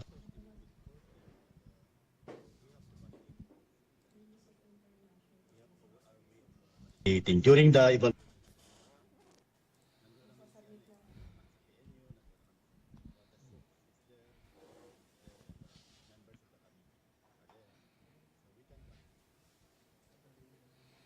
Okay po. So I think that's it for the question for KRA 1. KRA 1. So we would proceed to KRA 2. Anyway, just keep on typing po your concerns and questions, and we would be reading all of this and see po kung what we could do to accommodate yung mga concerns po ninyo for the implementing guidelines. Okay. So let's go to KRA 2. For KRA 2, this evaluates the identity of SUCs by ensuring that their own program offerings have a certificate of program compliance and have received CHED-issued designations with the support of their faculty and their readiness for managing a flexible learning system. This should be evident in the results of their licensure examinations, graduation rate, employability of their graduates, and networking and linkages. So, yung table po sa baba, yung table 4, this summarizes the KRA 2 criteria and their corresponding maximum point allocation. So, you could also see this po doon sa Annex A po, no, for the different KRAs. Now, kung papansin niyo po yung table, even sa kanina po na pinresent ni Julie, no, makikita niyo yung table, meron po dyan mga naka-asterisk, like yung number 2, makikita niyo po naka-asterisk. Yung number 3, Gina, saan ka? CRAT 2 tayo, Angie. So, yung table natin, medyo naliligaw lang po yung aking navigator. Yung sa umpisa, I think is page 7. Taas pa. Sige pa. Yan. Ito na. Okay. So, kung papansin niyo po yung number 2, nakalagay po dyan, merong 2, tapos merong asterisk. Yung number 3, may asterisk. Baba ka na, AJ. And then, yung number 5, may asterisk din. And then sa baba po, pansinin nyo, nakalagay yung asterisk sa baba ng table. The evidence will be evaluated based on the academic year. Otherwise, it will be based on the fiscal year. Ano po yung difference niya? So ito rin po yung sanang gusto namin po mag-comment kayo, no? Baka meron kayong violent reaction. Yung po, pag sinabi po kasing academic year, let's say halimbawa, academic year 2019-2020. So meaning po, nag-start po, kung ang start po ng classes nyo is August, so that means kung kailan po nag-start yung klase nyo hanggang doon sa ending ng classes, yun po yung academic year. Pag sinabi pong fiscal year, which is, alam ko naman pong alam ninyo, nire-remind ko lang. Yung fiscal year naman po is mag-start siya ng January 1 up to December 31 nung year, no? So, yun po yung difference. So, we wanted you to take note din po kung tama po ba na yung mga dinesignate namin na ang evaluation ay academic year. Accurate po ba to capture yung inyong for that particular indicator or fiscal year. So, ang general ano po kasi namin, if it involves kaperahan, meaning financial, usually we consider the evidence or the period covered using the fiscal year. Pag naman po if involves faculty, instruction, mga ganyan po, research, no, we usually use academic year. So, yun po, when it involves instruction, research, no, usually academic year and even some parts of extension. But kapag po yung indicator, it involves pera na po, more on budgeting, it would usually fall on a fiscal year. So bigyan nyo lang po kami ng comment, no? Just in case yung particular indicator, hindi dapat sa ganung klase ng year or coverage mini-measure. So, ayan po. So for KRA 2, ang academic year is graduation rate at saka academic program accreditation or designation and faculty profile. So for KRA 2, sila po yung naka-based on academic year. The other criteria are based on fiscal year. Okay? So paki-comment lang po kung dyan po ay meron na po kayong comment about designation of when should it be measured. Okay, next. So we go to 2.1, compliance with the CHED minimum standards for academic programs within the period covered. Okay? So katulad po yung sabi kanina, for 2.1, ang titingnan po dito is the Certificate of Program Compliance that serves as evidence of the SUCs for full compliance with the program's minimum requirements. CHED issuance of COPC is for each program offered by the institution per campus. Ano ko po, reiterate lang po namin, no? COPC per campus. So, hindi po pwedeng isang COPC lang ng magkaibang campus. Dapat po may magkaiba kayong COPC. Hence, the documentary evidence to be submitted for this criterion must cover all programs. Okay? Again, it must cover all programs offered by the SUC across all its campuses. For an existing program without COPC certification, yung mga walang COPC po, but which CHED has already processed its application at the time of submission ng inyong mga documents for SUC leveling po, and as certified by the CHEDRO or the CHED Central Office like OPSD, as compliant based on the evaluation results, the program will be considered in the list of programs with COPC po. On the other hand, if the programs without COPCs have been evaluated by CHED, but with evidence of having a deficiency in any area of evaluation or are still pending for evaluation, these programs will not be given points. Only issued COPCs and duly processed applications with verified compliance within the period covered will be considered. So that's for 2.1. For 2.2 naman po, an academic program accreditation or designation, this applies to both graduate and undergraduate programs that hold valid accreditation status by the end of the application period.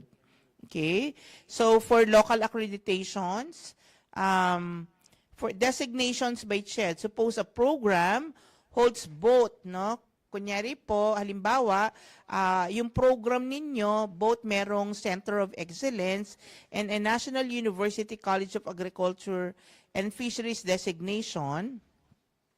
In that case, it will be counted as one, earning 0.25 points. However, if a program is designated as both a Center of Development and NUCAP, the higher point value of 0.25 for NUCAP will be applied.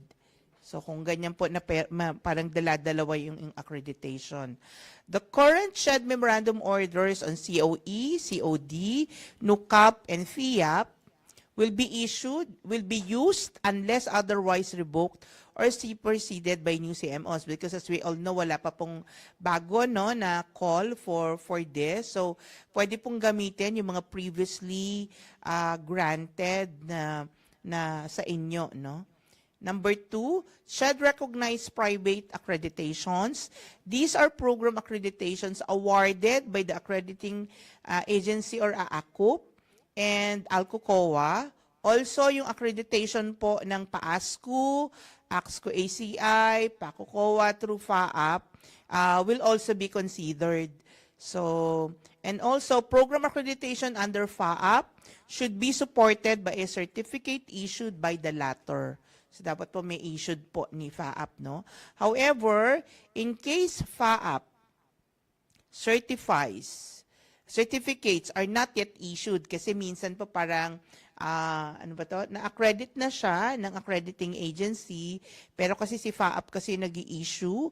So, in this case, certificates issued by any of the 3 accrediting agencies, AXCO, ACI, PAASCO, and PACOCOA, will be accepted as long as the certification indicates a specific program offering accreditation level and validity period.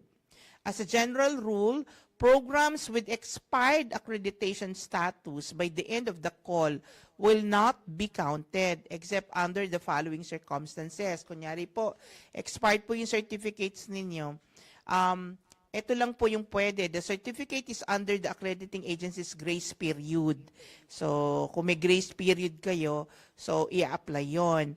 The validity was further extended by the accrediting agency, or there is a scheduled visit by the accrediting agency within the application period. However, the application for renewal of accreditation should have been filed prior to the expiration of the accreditation certificate. In cases of the above-mentioned exceptions, a document containing such information from the accrediting agency must be submitted, along with the expired accreditation certificate. Failure to provide the document will result in the program certification not being considered. As a general rule, accredited programs are counted as one, even if majors are listed separately or have individual certificates. However, if each major has a distinct, meron po siyang sariling COPC, yung major na yon ng program, they are counted separately. Additionally, programs mandated by a SHED memorandum order to be straight programs, example po, for liberal arts, and with accreditation certificates indicating the specialization, will also be treated as a separate accreditable program. The points for local accreditation are based on an accreditation formula that considers student enrollment, accreditable undergraduate and graduate programs, proportion of accredited programs, and accreditation level. So as you can see po din sa formula, no, may iba-ibang weight. Siyempre po, kung level 4 yung accreditation, mas mataas po yung kanyang weight, which is 0.50. Kung level 3, that's 0.40. Kung level 2 and level 1, that's 0.30 and 0.20 respectively. So the higher the level of accreditation, mas mataas po yung weight doon sa formula. So, anyway, to further explain po yung formula, makikita nyo po doon sa IG, nakalagay naman po dyan yung formula. If you have specific comment po with regards sa formula, na sa tingin ninyo, hindi yun yung dapat na formula na gamitin, or meron kaming hindi na consider sa formula, paki-comment na lang po doon sa link, no, para we can review po if ever there are some areas or concern po doon sa formula kung paano po kami magko-compute for this one. Because the formula computes the ratio of accreditable programs and the total number of accredited programs relative to each of their weighted average enrollment within the period covered. So, yan po yung ating for accreditation. Now, let's go to 2.2.2 for the international. While the SUC may have the capacity to undergo various international QA accreditation, certification, or assessment, unique programs shall be considered for this indicator. Duplicate entries or multiple listings of the same program under the different accreditations, certifications, or assessments will not be accepted. 1. For international program accreditation po, to be considered our accreditation given by, 1, pwede po yung galing ng ABET, or pwede pong galing ng EuroAce, pwede rin pong yung galing ng PTC ACBET, kasi Washington Accord member na po sila. Likewise, the certificates given by the PCS Information and Computing Accreditation Board will be counted po once they become a signatory of the Seoul Accord. Kasi as of now, they are not yet full signatory of the Seoul Accord. So, as of now, yung nandito po sa atin, ang pwede i-consider is PTC ACBET. Pero once they are full signatory po, mako-consider na rin po yung accreditation ng PCAB for this indicator. Suppose an SUC claims that its program has international accreditation, certification, or assessment, but not by the above-mentioned bodies mo, no? Hindi sa kanila. In that case, the SUC must submit information such as the profile of the international body, the international framework, agreement, accord in which the body is a signatory, the process it implements, and the link to the accreditation agency or organization's website. So ano pong ibig sabihin nun? That means po, the team that would evaluate that accreditation, assessment, or certification, titingnan po muna yung integrity nung pong nagbigay ng accreditation, certification, or assessment dun po sa SUC. So, yun po yung for international program accreditation. Next, for international program certification or assessment, the international program certifications or assessments are those from networks and organizations like the ASEAN and the ASEAN or the AUNQA. So, yan lang po so far yung accepted. If an SUC claims, kung kunyari po, hindi po sa kanila, no, yung certification or assessment, again, the SUC must submit brief information on the international certification, the assessment body, the international framework in which the accreditation body is a signatory, and the accreditation process it implements. Each international program certification assessment is equivalent to 1 program count. So, yan po ang ating for accreditation, certification, and assessment. Next, we will go to the faculty profile. For the faculty profile, this would be the basis for the number of plantilla faculty. Will be the basis for the number of plantilla faculty will be the last academic year of the period covered. So, ibig sabihin po, ang period covered po natin for this cycle is 2019, tama ba? From 2019 to 2024. So kung sabi po dito yung last academic year, meaning yung kung 2 semesters po kayo per year, meaning ang titingnan po dito yung faculty ninyo ng second semester of academic year 23-24. So yun po, kung tri-sem naman kayo, yung third term po. ng academic year na iyon. So for 2.3.1, percentage of plantilla faculty with doctoral degrees. The minimum requirement for a faculty to teach in higher education institution is a master's degree, but they are encouraged to pursue doctoral degrees. But the standard requirement for universities is that at least 20% of their faculty members must hold doctoral degrees in the area of their teaching, as written po dun sa CMO number 40 series of 2008, no? Yung pong percentage na iyon. Accordingly, colleges must have at least 10% doctoral degree holders to meet the minimum point allocation. So kung tatanungin niyo po, bakit mas malaki si university kesa kay college? As you know, yung CMO 46, no, itemizes the need for universities to have more doctorate degree holders because of their, dapat yung kanilang proficiency or excellence in research. Next, the data required for this indicator are the plantilla faculty members. Again po, dapat po permanent, no? Yung may plantilla na faculty with doctoral degrees as listed in the faculty roster up to the last semester of the last year covered, and those who retired or resigned upon the call for application shall also be considered. Okay? Faculty members shall be counted according to the campus, college, department, where the plantilla item of the faculty belongs. Therefore, there shall be no double counting of names. Again, ayan po yung formula natin for this one, wherein you would compute the percentage of plantilla faculty with doctoral degrees. Again po, pakitingnan po yung formula. If you have comments with the formula, pakilagay lang po dun sa ating comment section so that we could consider it po. Okay. Next, for 2.3.2, percentage of plantilla faculty with postmasters or postdoctoral certificate and or diploma. Postmasters and postdoctoral certificates or diplomas shall be counted only if all of the following conditions are met. So, hindi po isa lang, dapat po lahat itong condition na ito. They were earned within the period covered, meaning 29 to 2024 academic year. The faculty member received institutional financial support or was granted a teaching load reduction.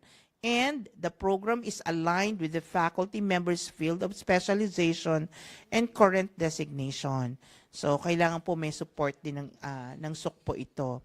Postmaster certificates or diplomas must have a duration of 3 to 6 months and require the faculty member to hold a master's degree. Similarly, postdoctoral certificates or diplomas must span 6 months to 1 year and require the faculty member to hold a doctoral degree. Additional master's or doctoral degrees will not be counted under this indicator. If a faculty member received institutional support for both postmasters and postdoctoral programs, each shall be counted separately. The computation will be based on the current list of faculty members and those who retired or resigned upon the call for application shall be covered. To earn full points, the SUC may combine scores from both postmasters and doctoral certificate or diploma sub-indicators. So again po, given po yung formula, so pakitingin po yung formula and see kung meron po kayong comment sa formula na nakalagay po dyan. So just comment po, no, doon sa link na binigay kanina for the formulas. Next, for 2.3.3, percentage of plantilla faculty who completed an international and or local training program. This indicator measures the institution's commitment to the continuous professional growth of its faculty. So remember po, kung papansinin niyo sa faculty profile, no, we are not giving points to the faculty. We are giving points to the institution at ano yung support po na binibigay ni institution sa kanyang faculty.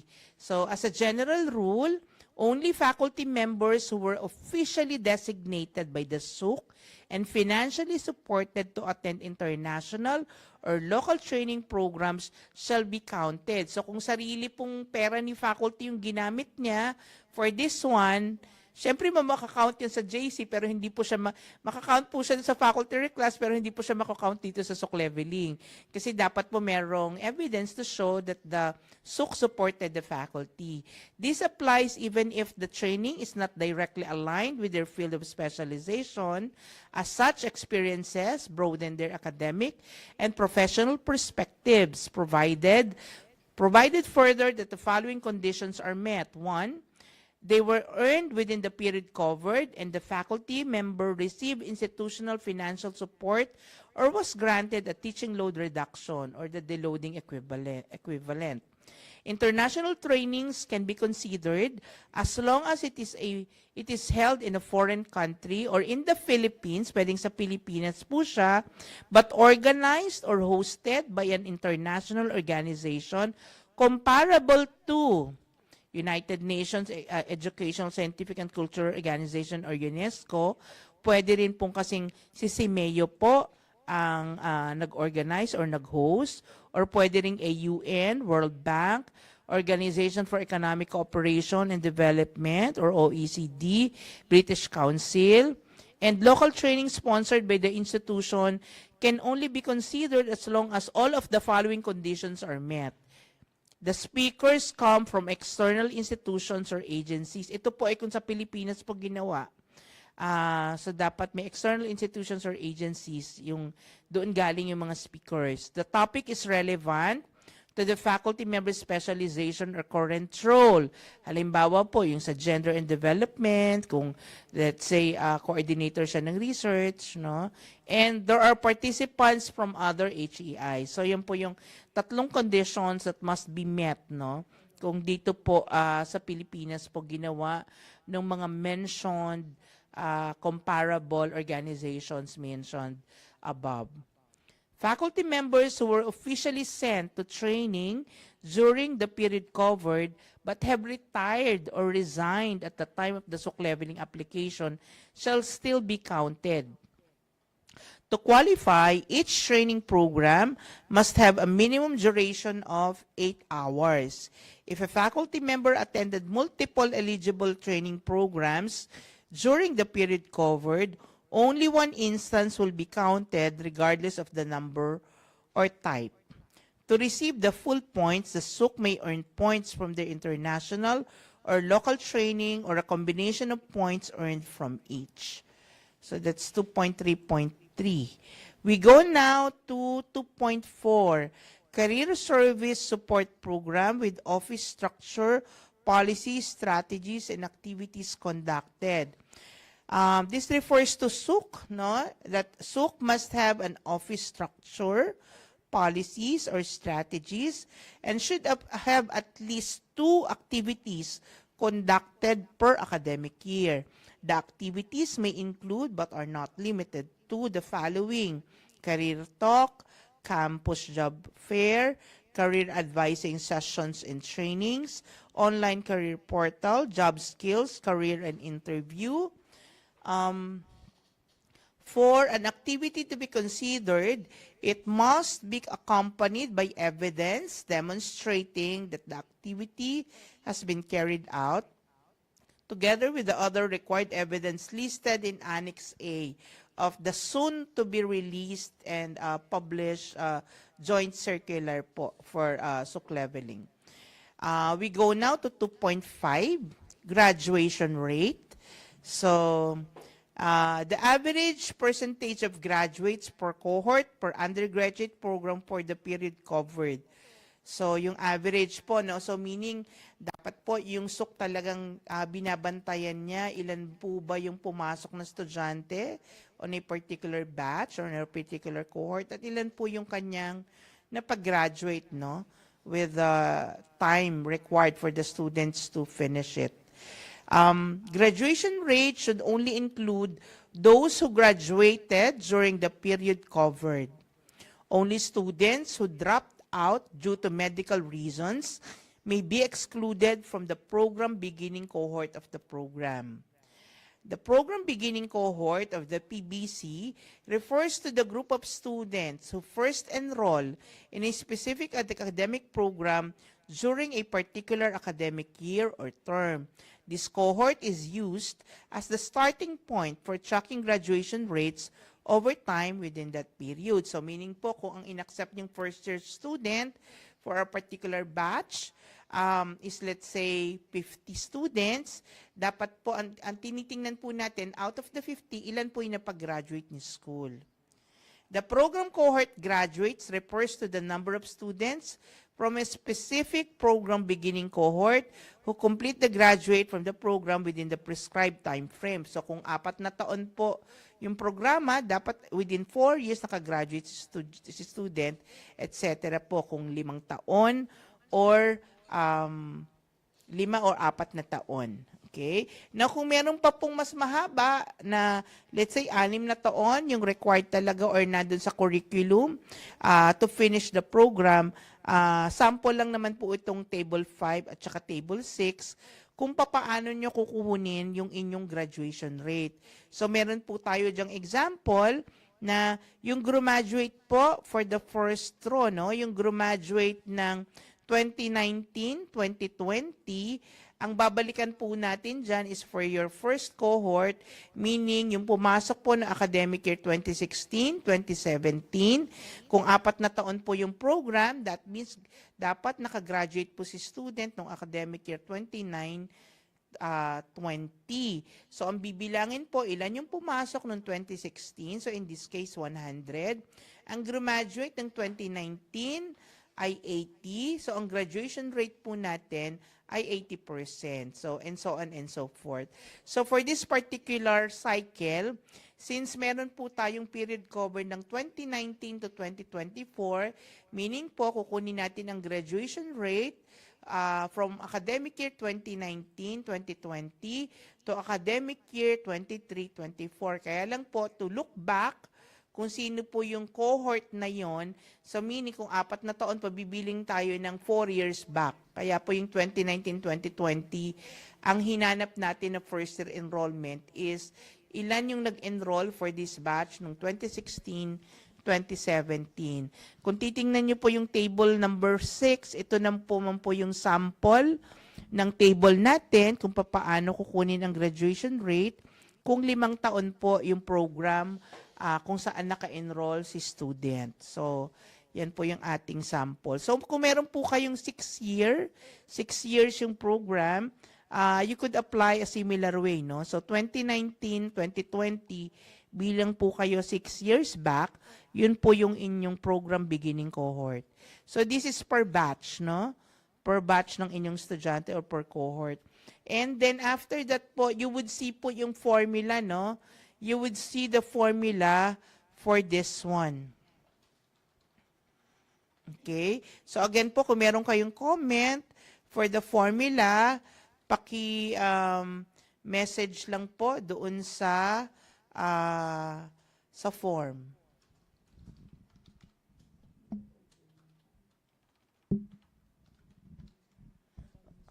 Okay. So next we go to 2.5.2.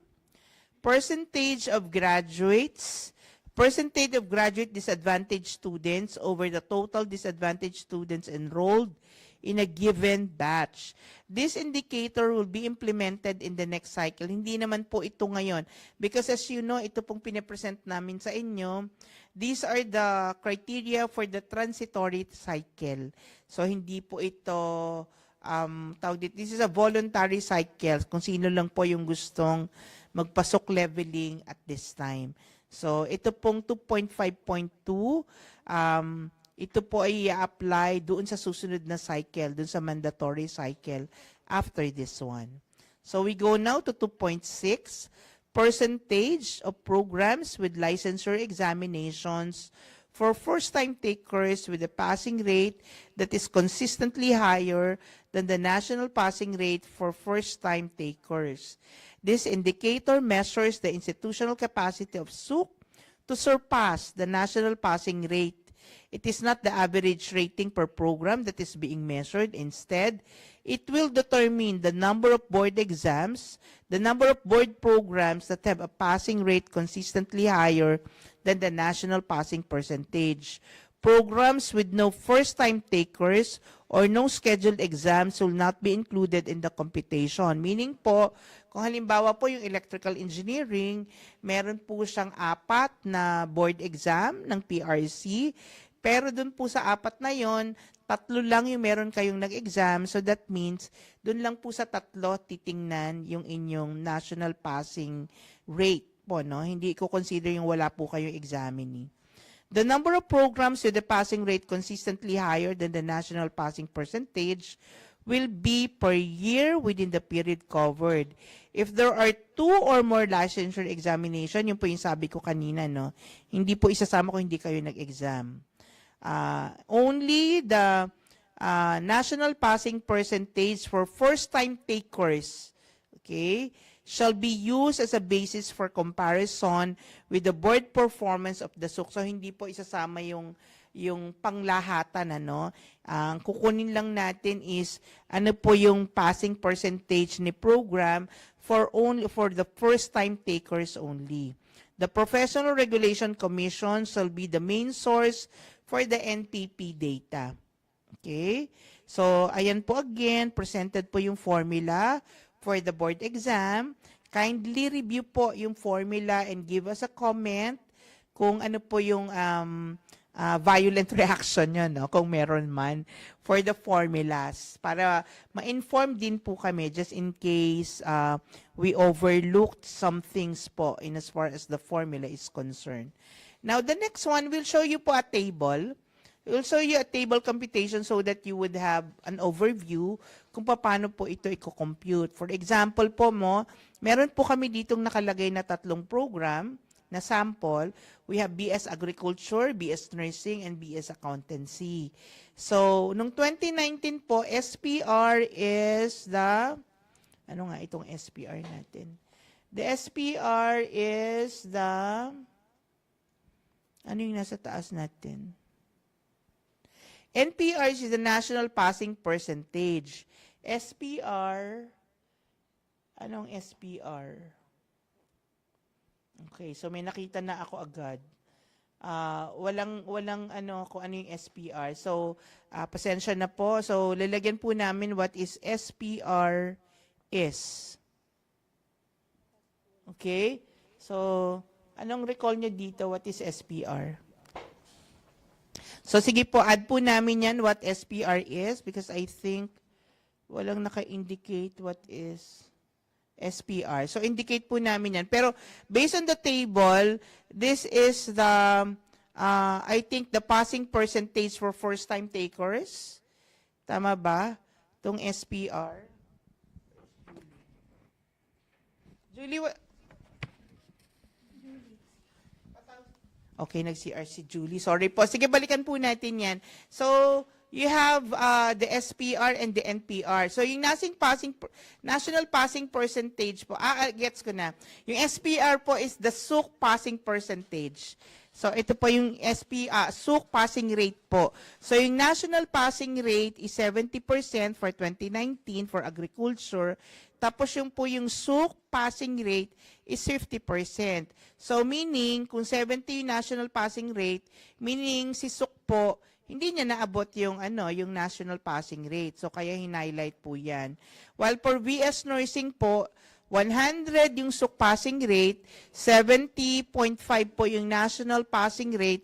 So meaning above po siya ng national passing rate. For BS Accountancy, 70% yung national passing rate, 95 si SUC. So mas mataas siya dun sa national passing. Now, so yan po yung listing per year. So ganun din po yung makikita nyo sa 2020 na column, 2021, 2022, and 2023. Now, kung titingnan nyo halimbawa po si BS Agriculture, meron siyang nag-exam noong 2019, pero 2020 wala pong nag-exam, 2021 2021, walang nag-exam. So, yung sumunod na po naman nag-exam sa kanya is 2022. So, nung 2022, above siya ng 0.81 sa national passing rate.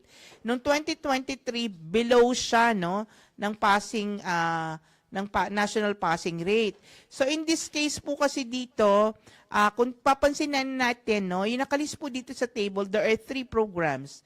There are 3 programs, pero out of the 3 programs ng Agri, Nursing, and Accountancy, yung nursing lang po at accountancy ang consistent na above national passing percentage po siya, no?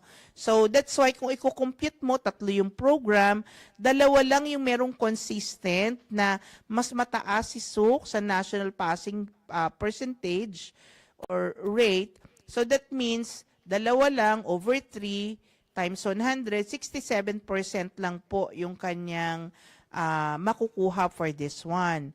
So, ganyan po tayo. So, sa inyo po, what you could do is, yun po, no? So, lahat ng programs na may board exam, makakasama po siya sa computation na ito. Now, for maritime and juris doctor programs, they are excluded po for this computation. So, hindi po namin siya isasama because after our meeting po with Marina, hindi po katulad ng structure ng PRC ang Marina sa paggawa ng examination or certifications, no. So kaya i-exclude po natin si maritime programs at yung mga juris doctor programs for this computation. Likewise, non-education degree holders who took the PRC licensure examination for professional teachers as well as programs where the requirement of PRC is a graduate of a minimum of 2 years, such as associate, technical, trade of vocational courses, or has completed at least 3rd year will not be considered. Hindi po isasama iyon. The CAA passing percentage refers to the percentage of all passers nationwide in a certification administered by the CAAP. Ito naman po ay naging base po namin ito kasi nga ang CAAP din po, hindi po siya kapareho ng structure ng pagbibigay ng examination katulad ng PRC. So we adapted this policy ng implementing guidelines based on how CAAP is administering examinations to the aviation programs. The CPP for the examinees administered by CAAP shall be used as a basis for comparison with the certification performance of the SUK. The SUK passing percentage for CAAP administered certification shall be computed by dividing the total number of students who pass the certification by the total number of its examinees within the specified period. So ayan po again ang formula. Paki-comment lang po if you have certain concerns with the formula.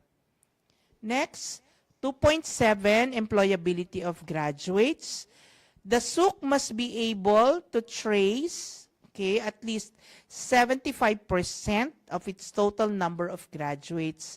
But to get the full points, 80% among the 75% trace graduates should have been employed within 2 years after graduation. So, yan po yung kailangan nyo ring bantayan, ano? And then, all types of employment are considered, including regular or contractual underemployment, pwede ring underemployment, self-employment, or entrepreneurial, and freelance, as long as the SUK can validate the graduate's engagement. Ang coverage po nito would be for academic year 2019-2020 to academic year 2021 to 2022 graduates. Kung may comment po kayo on this part, paki-comment lang po. Yeah. So yung coverage po nito kaya hanggang 2022 lang is that we are allowing the SUK to use yung academic year 2023-2024 kaya nag-cut off po kami na hanggang 2022 graduates lang po yung i-cover. Kasi kung i-cover yung 2024, baka hindi pa hindi pa na-employ si graduate based on the definition of employability. Next, we go to 2.8, partnerships and collaborations. This determines the extent of the linkages of SUC to enhance or develop its programs. This includes partnerships, consortia, alliances, and other collaborations with higher education institutions, professional, government, and non-governmental organizations, as well as industry, both within the Philippines and internationally. Let's go to 2.8.1 as its sub-indicators for internationalization structure and policies. This ensures that top management develops a holistic and unified approach to internationalization by having an office or unit and staff dedicated to international activities, which will keep the SUC up to date with current trends in education. To earn full points, the SUC must implement programs, projects, and activities, or your PPAs, within the period covered that are aligned with the approved policy. If the policy was approved prior to the period covered, it may still be considered provided that the corresponding PPAs were carried out during the period covered. Next, 2.8.2, institutional membership in professional organizations or networks. The SUC must submit a profile of the professional organization or network in which the institution is a member. Some of the acceptable professional organizations or networks include the Association of Pacific Rim Universities, the ASEAN European Academic University Network, the ASEAN University Network, Korean Studies Association of Southeast Asia, Southeast and South Asia, Taiwan Universities, and the Erasmus Mundus Program Network. If an SUC claims that it has an institutional membership but not part of the above-mentioned organizations or networks, the SUC must submit the evidence listed in the Annex A po of the joint circular to be published later, no? Pending the signature from the DBM. Next, we go to 2.8.3. Number of enhanced or developed exchange programs that have been implemented through institutional engagements. The long-term exchange programs to be considered are those with more than 1 month, while the short-term exchange program is 1 month or less. This shall be computed by the sum total of the enhanced or developed programs that were implemented within the period covered as the result of the institutional engagements. To get the full points, SUC may get points from any of its sub-indicators. So nakalist naman po siya dun sa Annex A. If you have naman po the draft, I think namigay naman po kami before ng draft ng JC, so you could refer to the annexes. After consultation naman po, very minimal na lang naman yung nabago po doon sa draft na pinamigay previously. Meron lang ding clarification based on the consultations made with different stakeholders. So, we go now to 2.8.4, faculty mobility. This must be an initiative of the SUC. Kung papansinin niyo po sa faculty, palaging this must be an initiative of the SUC po, lagi yung umpisa, no? Because we wanted to know we wanted to see that the SUC have programs for faculty to provide opportunities for its faculty to expand their collaborations with their colleagues from other institutions while accepting faculty from foreign higher education institutions helps the students and the SUC gain new knowledge, methodology, etc. This considers the physical and virtual mobility of the faculty. This also considers industry immersion. Number 1, number of faculty from foreign higher education institutions engaged as a lecturer, speaker, cooperating instructor, external examiner, or panelist for thesis defense, or other similar academic roles in the institution. This shall compute the total number of foreign or inbound faculty within the period covered. In cases where the faculty member is of Filipino nationality, the engagement shall still be considered valid under this indicator, provided po that the individual is officially employed by a foreign higher education institution. This means that regardless of the faculty member's citizenship, what qualifies the engagements as international is the institutional affiliation po of the faculty.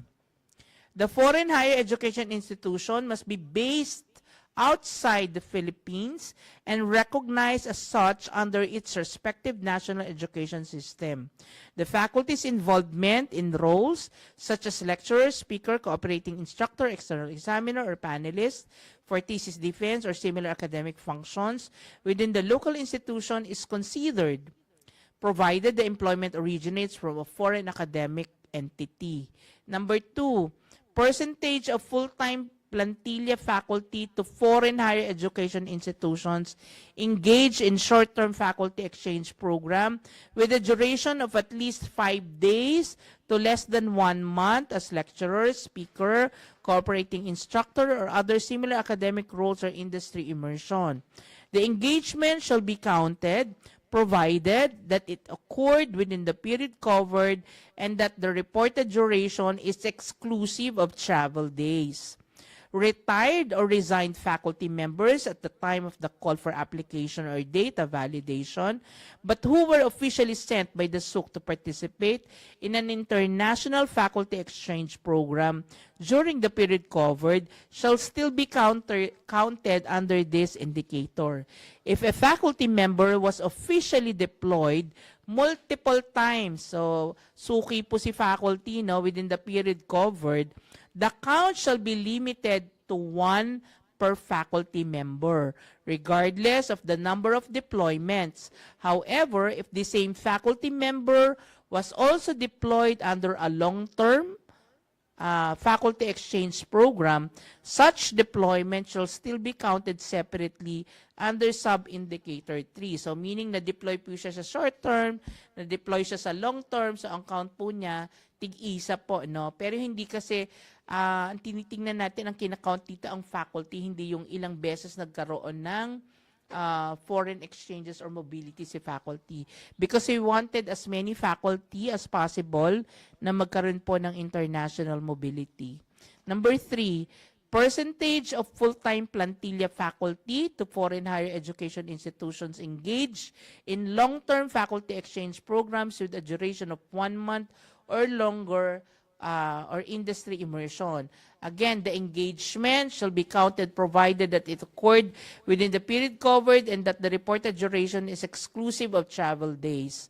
So, retired or resigned faculty members at the time of the call for application of data validation, pero official pa rin po siya na kasama, basta po within the period covered would still be considered po for this indicator.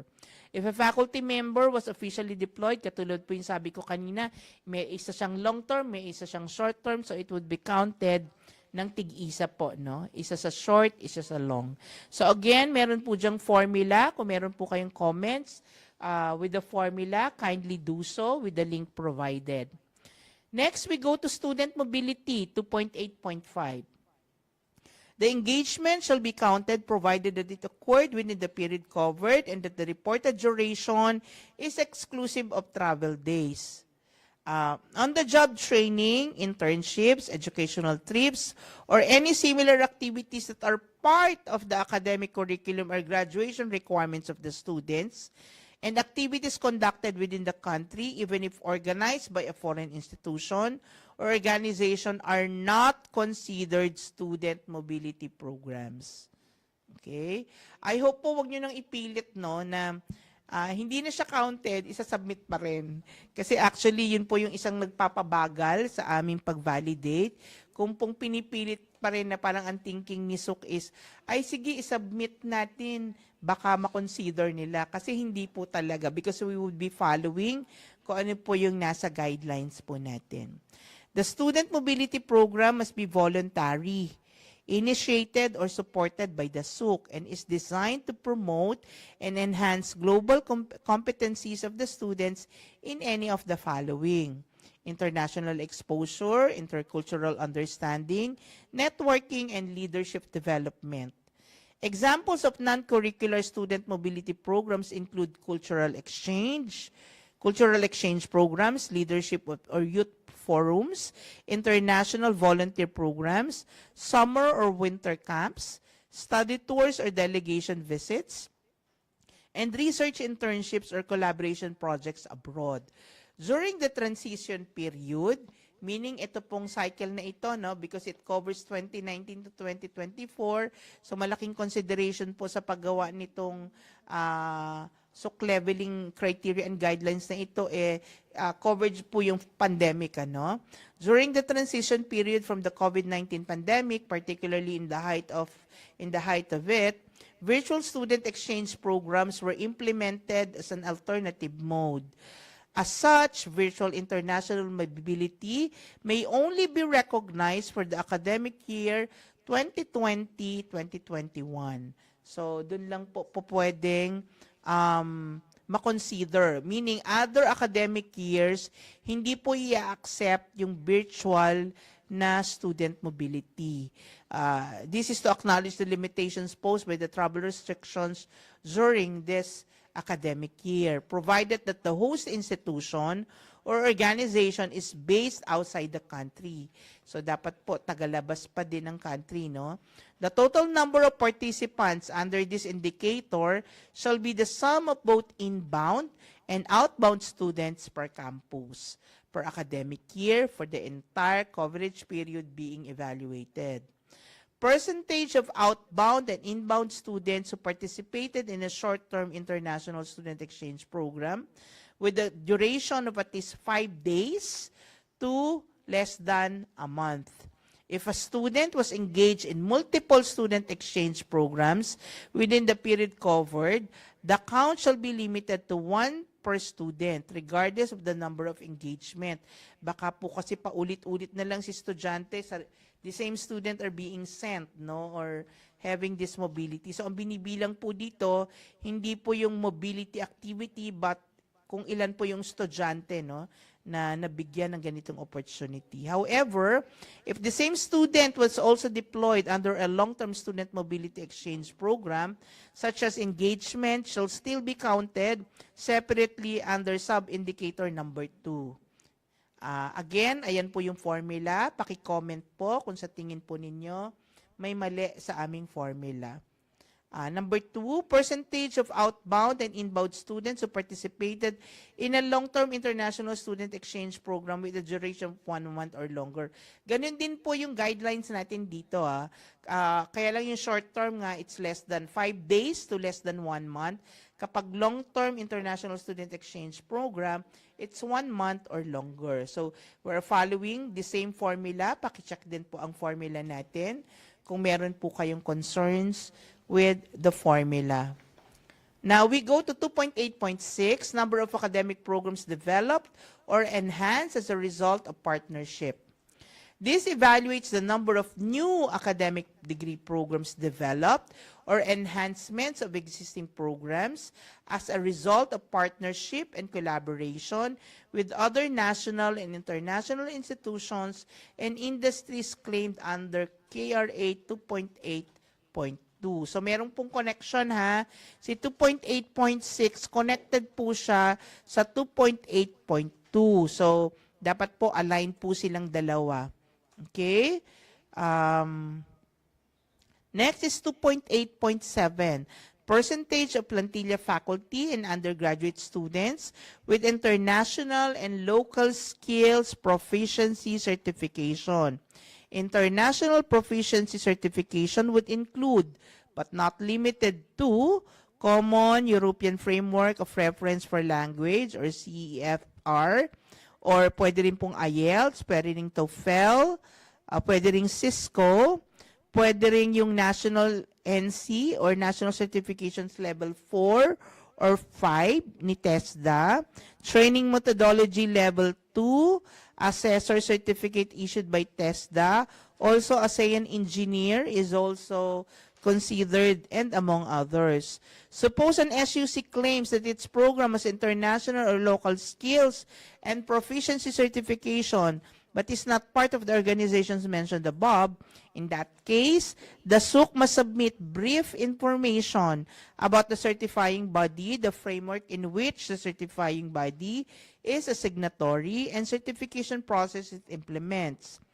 The computation shall be the total number of faculty and students with certification within the period covered, regardless of their rank and year level, but there shall be no double counting of names. Faculty who retired or resigned and students who transferred schools upon the call for application shall still be covered. Basta po yung tinake niyang certification is connected pa po siya dun sa school.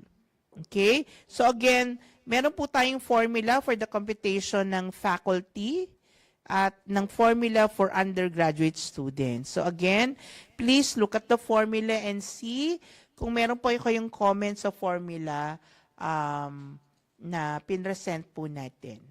Okay? So we now go to the questions posted sa ating link na Google Sheet.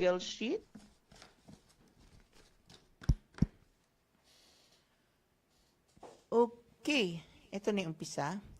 For 2.8, ito, 2.8.7.1, percentage of plantilla faculty with international and local skills proficiency certification.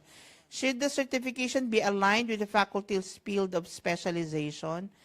I think specifically na-mention naman po ito kanina, whether aligned po siya or hindi. Kasi meron po tayong, balikan mo nga Jules, yung 2.8.7. I think it was explicitly mentioned naman po kung kailangan po aligned sa kanyang specialization. Next, 2.8.3, number of enhanced or developed exchange programs that have been implemented through institutional engagements. Several indicators, reward, volume, example, number of exchange programs, partnership rotations. But how do we ensure quality over quantity, and does the framework recognize depth of impact over mere counts?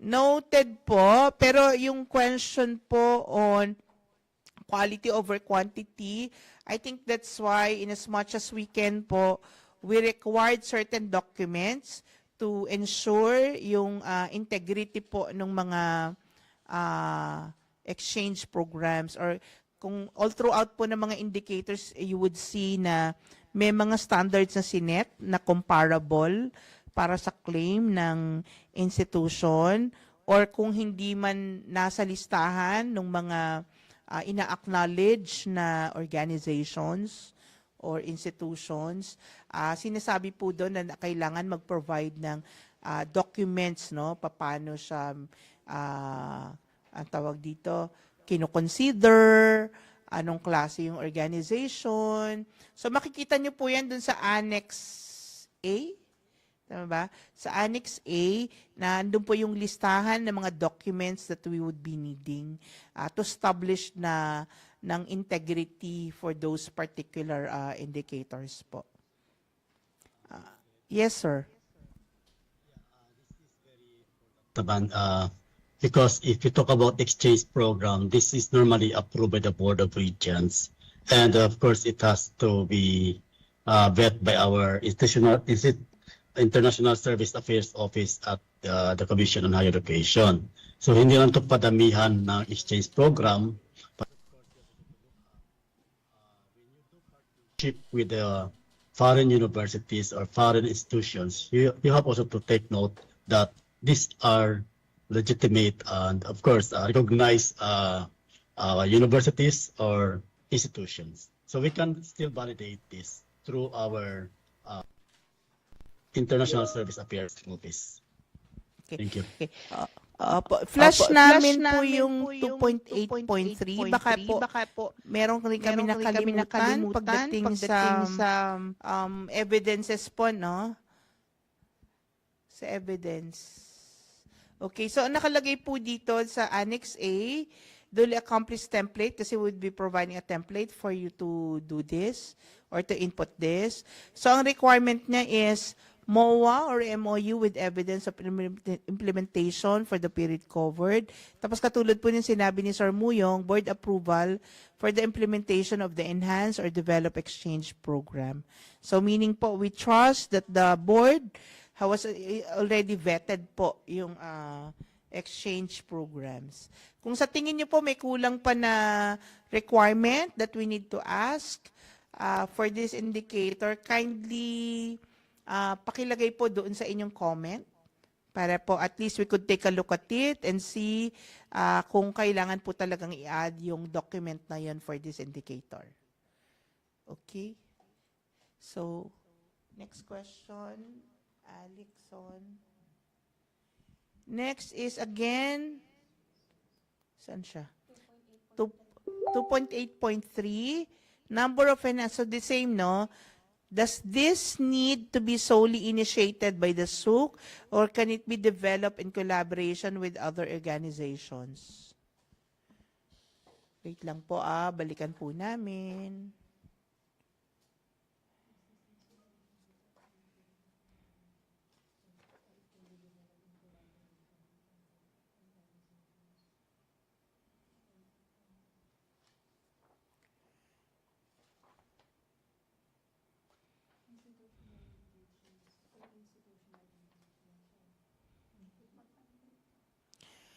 Sige po, noted po itong comment nyo na ito. We'll try to, ang sabi kasi dito, they were implemented as a result of the institutional engagement.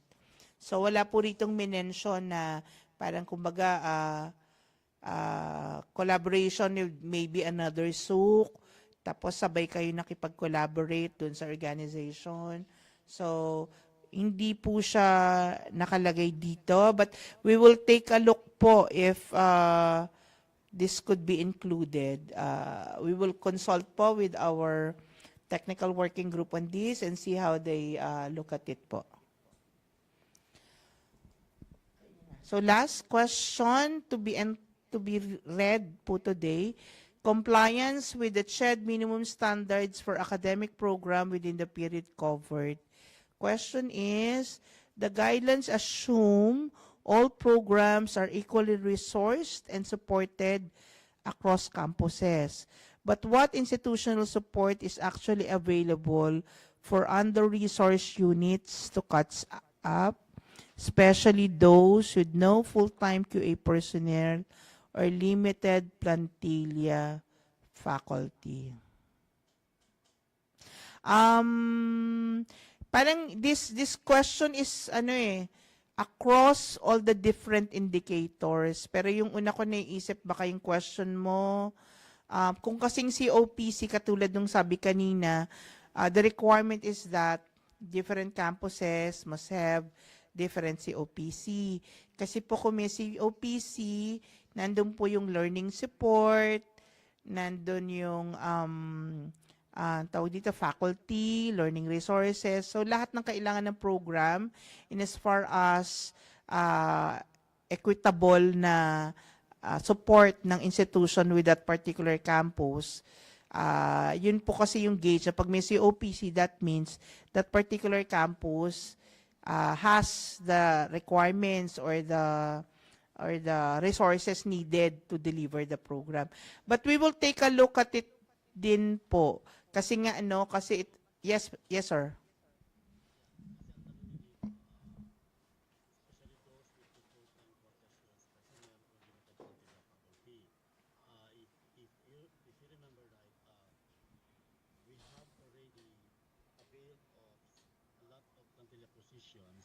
That was issued, that was given to us by the Department of Budget and Management, and many resources have already availed of these additional plantilla positions.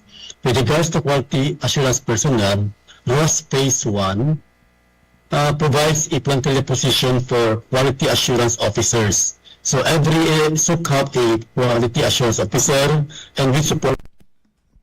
So siguro ma-address na rin yun. Kung na-fill upan yung quality assurance officers na bawat SUC na pinigay ng DBM through our ROS Phase 1. Okay, thank you, sir. Thank you, sir. So, anyway naman po lahat naman po ng questions ninyo, ibabalik din to, kumbaga babalik ulit sa drawing board and see kung ano po yung mga comments na we really need to consider po for this implementing guidelines. Next, we have 2.8.4.1. Number of faculty from prior higher education institutions engaged as lecturer, speaker, cooperating instructor, etc., or other similar academic roles in the institution. Question, faculty mobility is counted by duration, but what if faculty are invited abroad but can only attend virtually due to visa delays or caregiving duties? Do we lose credit for otherwise significant engagements?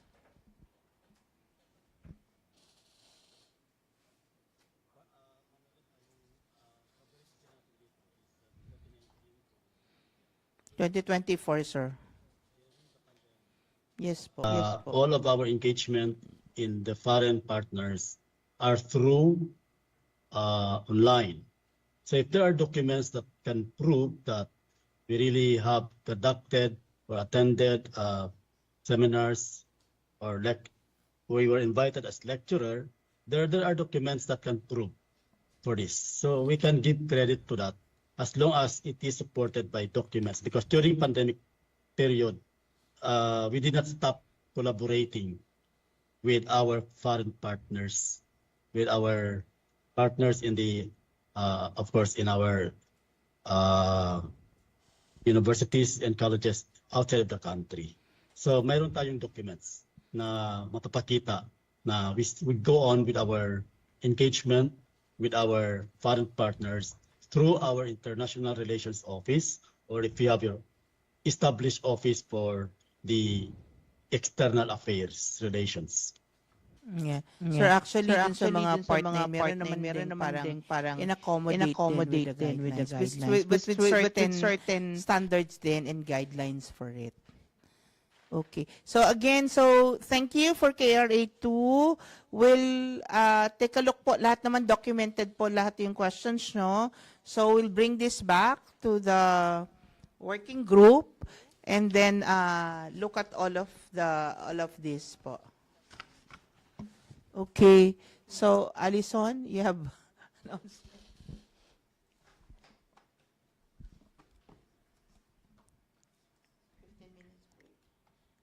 Good afternoon once again to all participants. We will now take a short afternoon break. Please feel free to stretch, grab some refreshments, or take a moment to rest. We will resume the consultation promptly at after 15 minutes, so that will be 3:35 p.m. Thank you very much.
Welcome back po, everyone. We hope you had a refreshing break. We will now proceed with the next part of our consultation. Kindly settle down as we continue with CRA3, Excellence in Research and Creative Works, to be presented by Dr. Mildred M. Libot. Ma'am. Okay. So, let's proceed to KRA3, Excellence in Research and Creative Works. So, for table number 8, again, kung titingnan niyo po yung table, kung titingnan niyo si number 2, nakashare na ba tayo? Hindi pa. So, pakishare. Okay. So, kung titingnan niyo po yung table, nakalagay, nakikita niyo yung number 2 and number 3, naka-asterisk, meaning these two criteria will be evaluated using the academic year, while supportive environment for research and development is through the fiscal year. So let's begin for 3.1. Supportive environment for research and development for 3.1.1. Institutional policy to support research and development. For the voluntary or optional cycle for this cycle, as research manual shall be considered acceptable if it has been duly approved by the SUCS Board Regents or Board of Trustees within the period 2014 to 2024.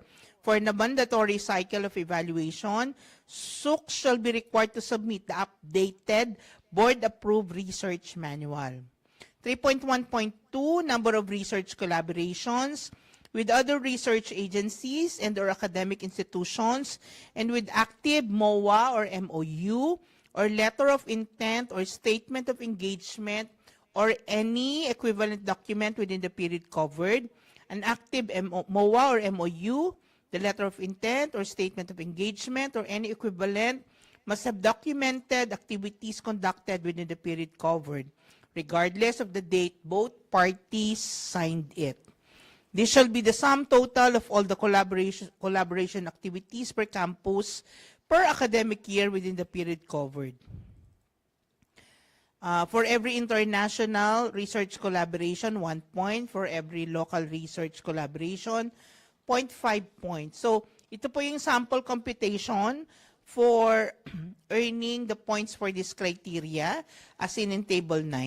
So you have the international research collaboration, local research collaboration.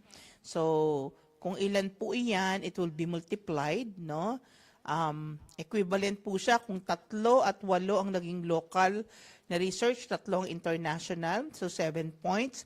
Pero yung final score earned is 1.5 points. This is based on the table in Annex A as to the number of corresponding points for this number of collaboration.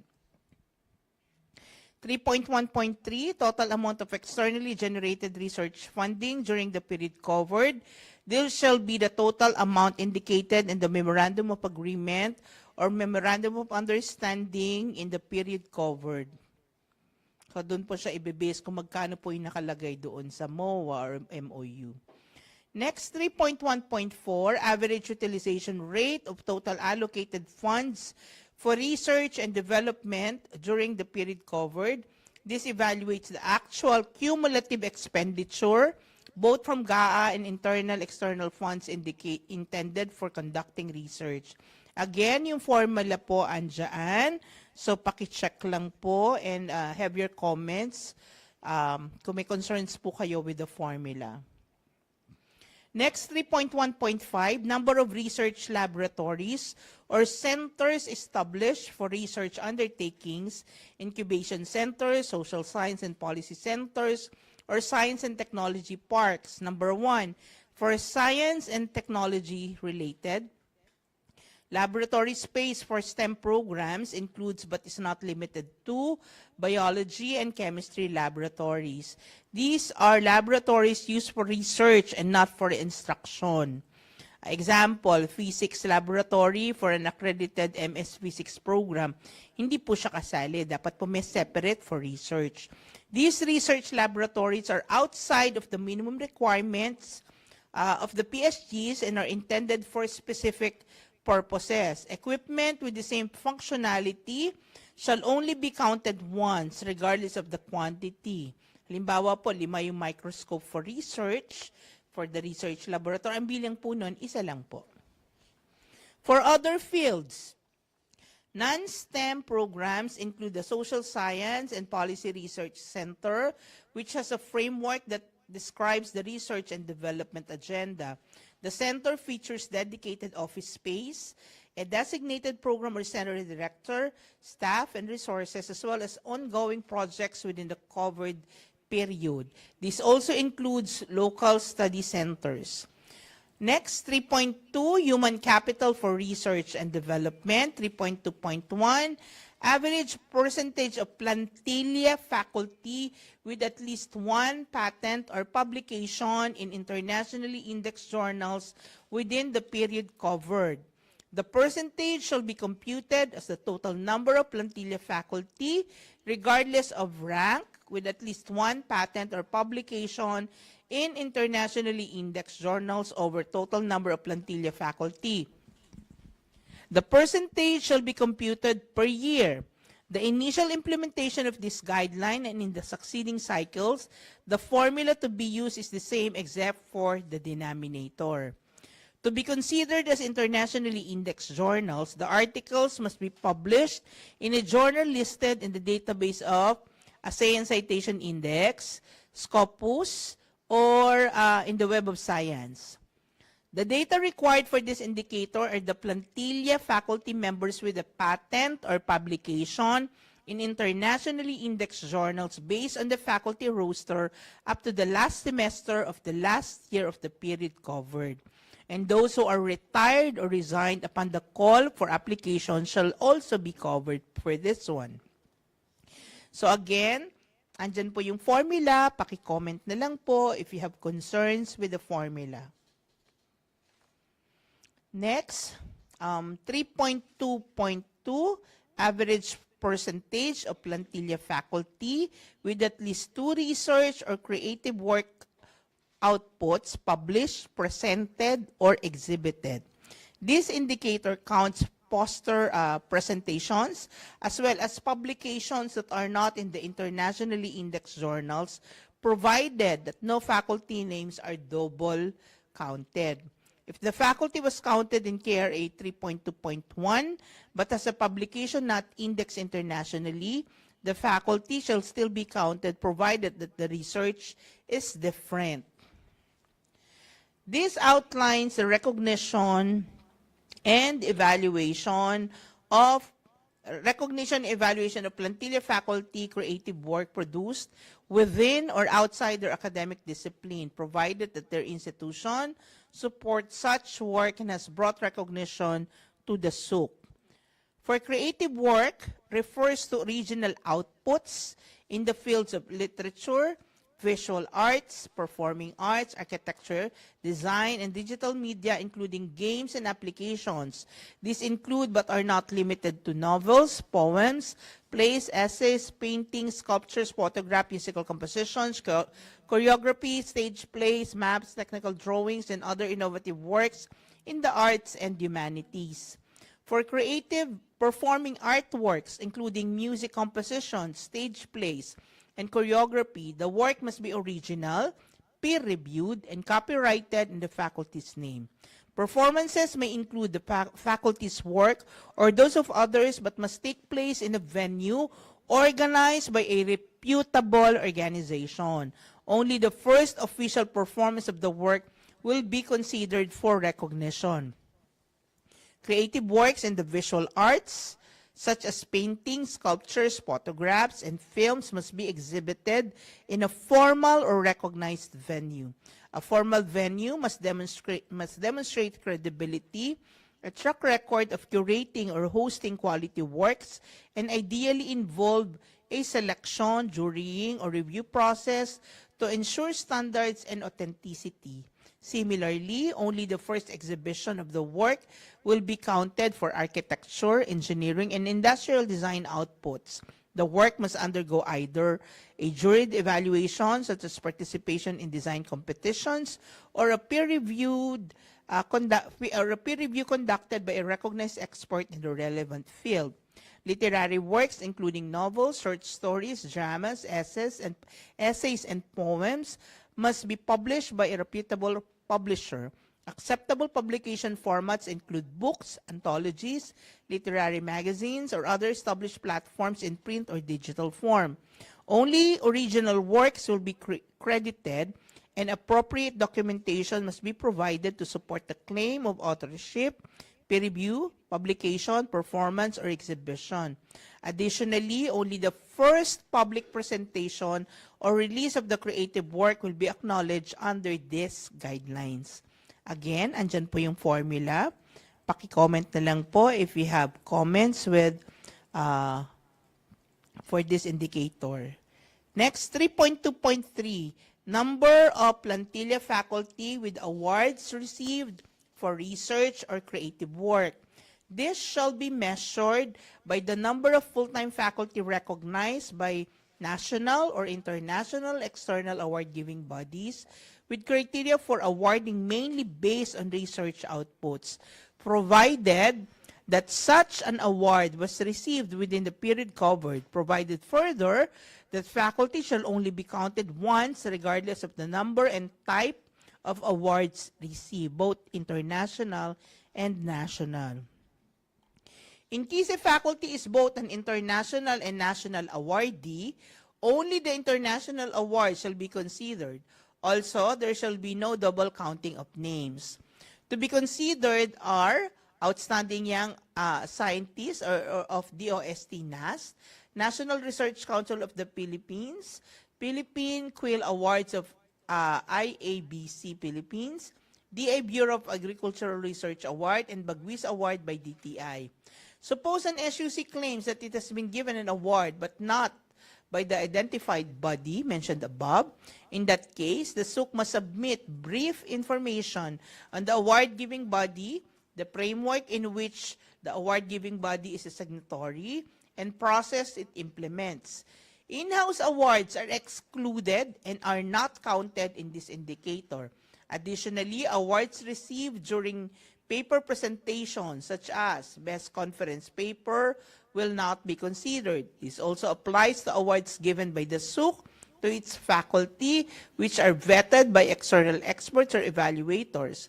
Furthermore, Best Paper Awards and research works or papers that receive funding for presentation at either local or international events are not considered.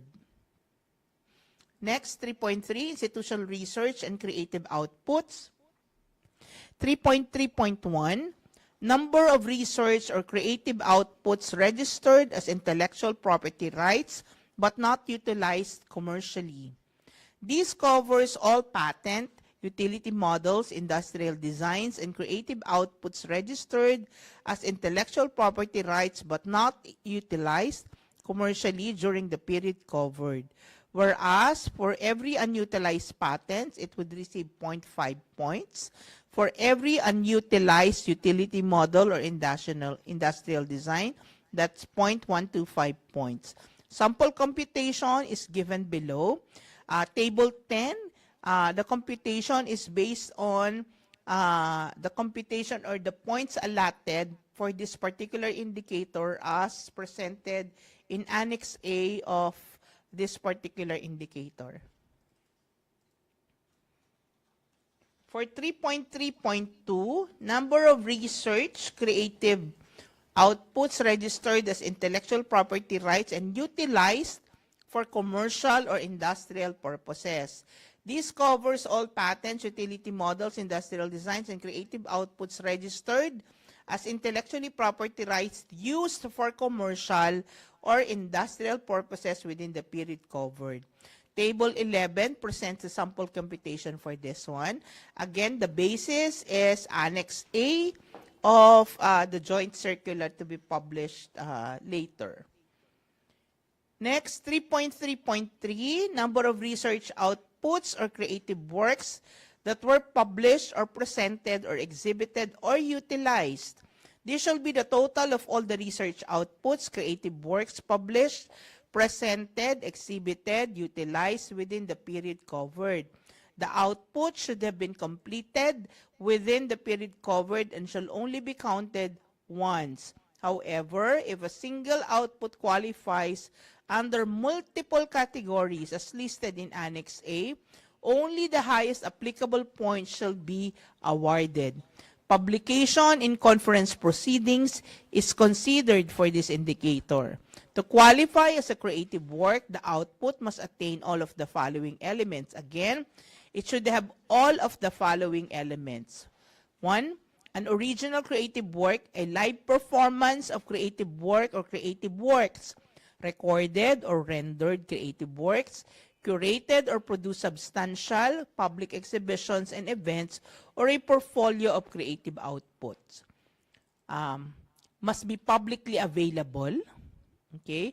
It must provide justification for the creation and the significance of the contribution, must have an audience or readership, and must have been commissioned, competitively selected, or be able to otherwise provide evidence of external peer review. In creative works, for example, photographs can be considered creative works as long as they align with the area of specialization of the faculty and can be shared with students. However, this does not include e-portfolios, electronic portfolios such as blogs and websites. Creative work outside the discipline of the faculty shall be considered as long as the SUC supports it and it has brought recognition to the institution. For the exhibited creative works to be considered, the exhibition must take place in a formal venue. Additionally, only the first exhibition will be considered. The following outputs of the faculty will not be considered for this indicator. So ito po yung hindi po pwede i-consider. Theses or dissertations of the full-time faculty. Engagement as student thesis advisor panel member, hindi po siya kasali. Presentations at predatory or vanity conferences. Ongoing scholarly work that only commence in the evaluation year. Creative work that is a product of a hobby. Instructional materials modules, textbooks, and graduate tracer studies. Hindi po siya pwedeng isama for this indicator. For 3.3.4, number of citations or creative output cited by authors in publication of national or international scope. This shall count for the number of citations defined as the instances in which a faculty member's published article is referenced by other authors in peer-reviewed journals or academic books. Only the outputs cited by other authors within the period covered are counted, provided that these outputs are in line with their field of specialization. For quoted articles, or as work of arts, or as creative composition, only those outputs within the specialization of the faculty shall be counted. For example, professors teaching biology and having an art exhibit will not be credited. Creative work done by the faculty without the support of its institution shall not be counted as well. 3.35, number of international research or creative collaborations that were published or presented or exhibited or utilized. This shall be the sum total of all collaborations made within the period covered. This counts the number of international research or creative collaborations that were published or presented or exhibited or utilized as a result of the international research collaboration with research agencies and or academic institutions declared in 3.1.2. So meaning po, hindi po kayo mabibigyan ng points sa 3.3.5 kung hindi po siya in relation to KRA 3.1.2 na entries po ninyo. Additional points for KRA 3, we are giving additional points for the professorial chair. Professorial chair awards are forms of recognition for achievement in the academe. They are granted to members of the faculty who have distinguished themselves in the fields they represent. Professorial chair awards are supported by special endowments. This shall count every professor who is awarded the professorial chair within the period covered. So additional points po ito. Okay, so that concludes for KRA 3. We will now be flashing the questions for KRA 3. So paki-share, Alexon. So for 3.1.1, institutional policy to support research and development, are we now investing more on research relative to the country's GDP?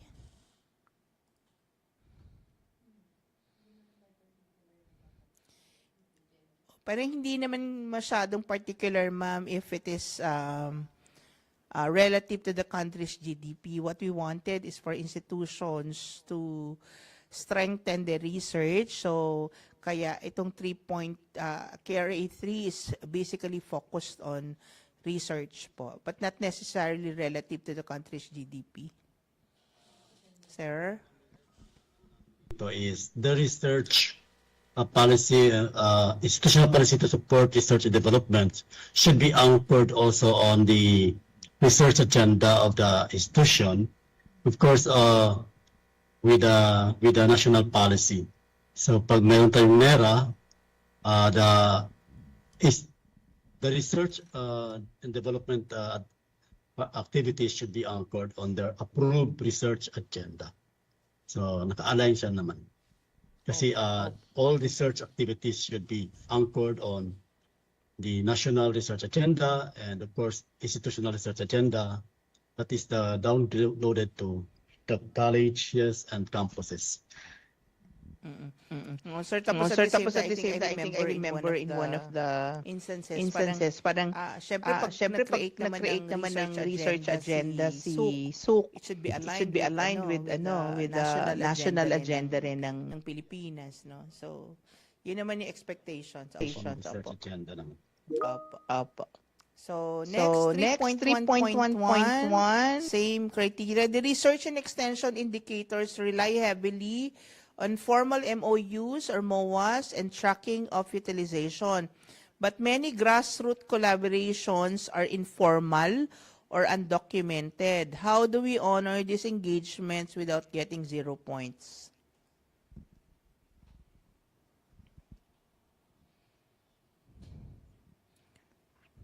Yes. Computation. Siguro ako, sir, ang take ko dito is that the reason why we try to set standards or guidelines for this one para alam din naman natin ano po yung nagkakaroon ng points. Kasi kung lahat na lang kasi po, yung sinasabi po dito, informal, undocumented, we wanted to establish din naman yung support ng SUC po for research, especially kung university kasi siya, medyo yung strength on research, yung excellence on research should be one of the main business ni SUC. So, yun po, kung hindi siya documented, then why? Kasi ibig sabihin hindi siya planned yung research agenda ng institution. So, although we know naman may mga nangyayari naman talaga dyan na na mga informal, but we wanted faculty members then na talagang may support ng SUC pagdating po sa research. Kasi evidence-based naman din yung evaluation po for SUC leveling. Sir, okay.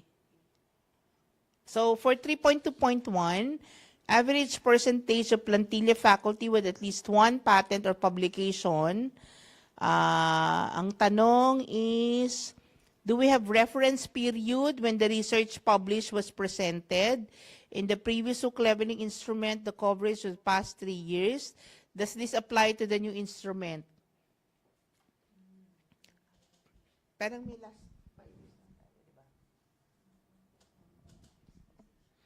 Tingnan po namin, ma'am, balikan namin yung explicit, pero covered period kasi is 2019 to 2024. Pero for 3.2.1, saan siya? Within the period covered po yung nakalagay, ma'am.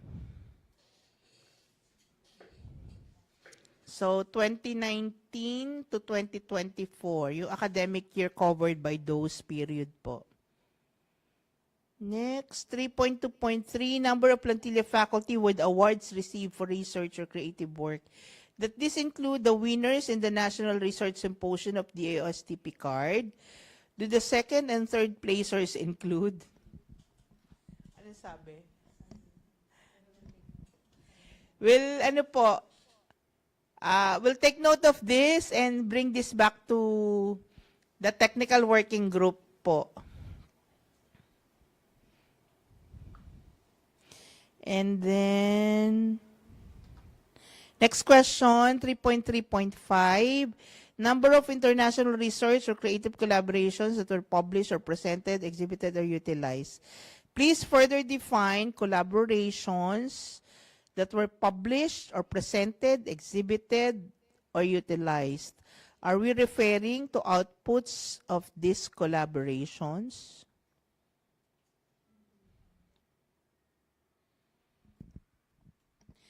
I think dun sa 3.3.5 kaya sobrang haba niya kasi dinefine siya isa-isa. Sabi niya po 3.3.5. This counts the number of international research or creative collaborations that were published or presented or exhibited or utilized as a result of the international research collaboration. Ayun po. So this is based on 3.1.2 po.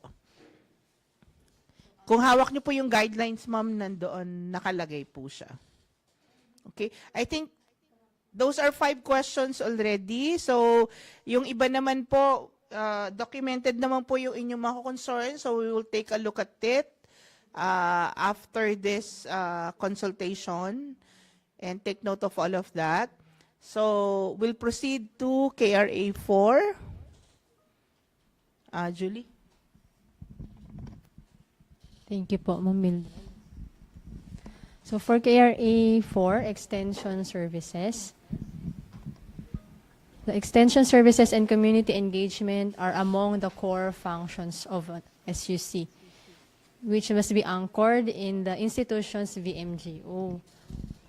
So for this KRA po, the maximum points po that an SUC may get ay 20 points.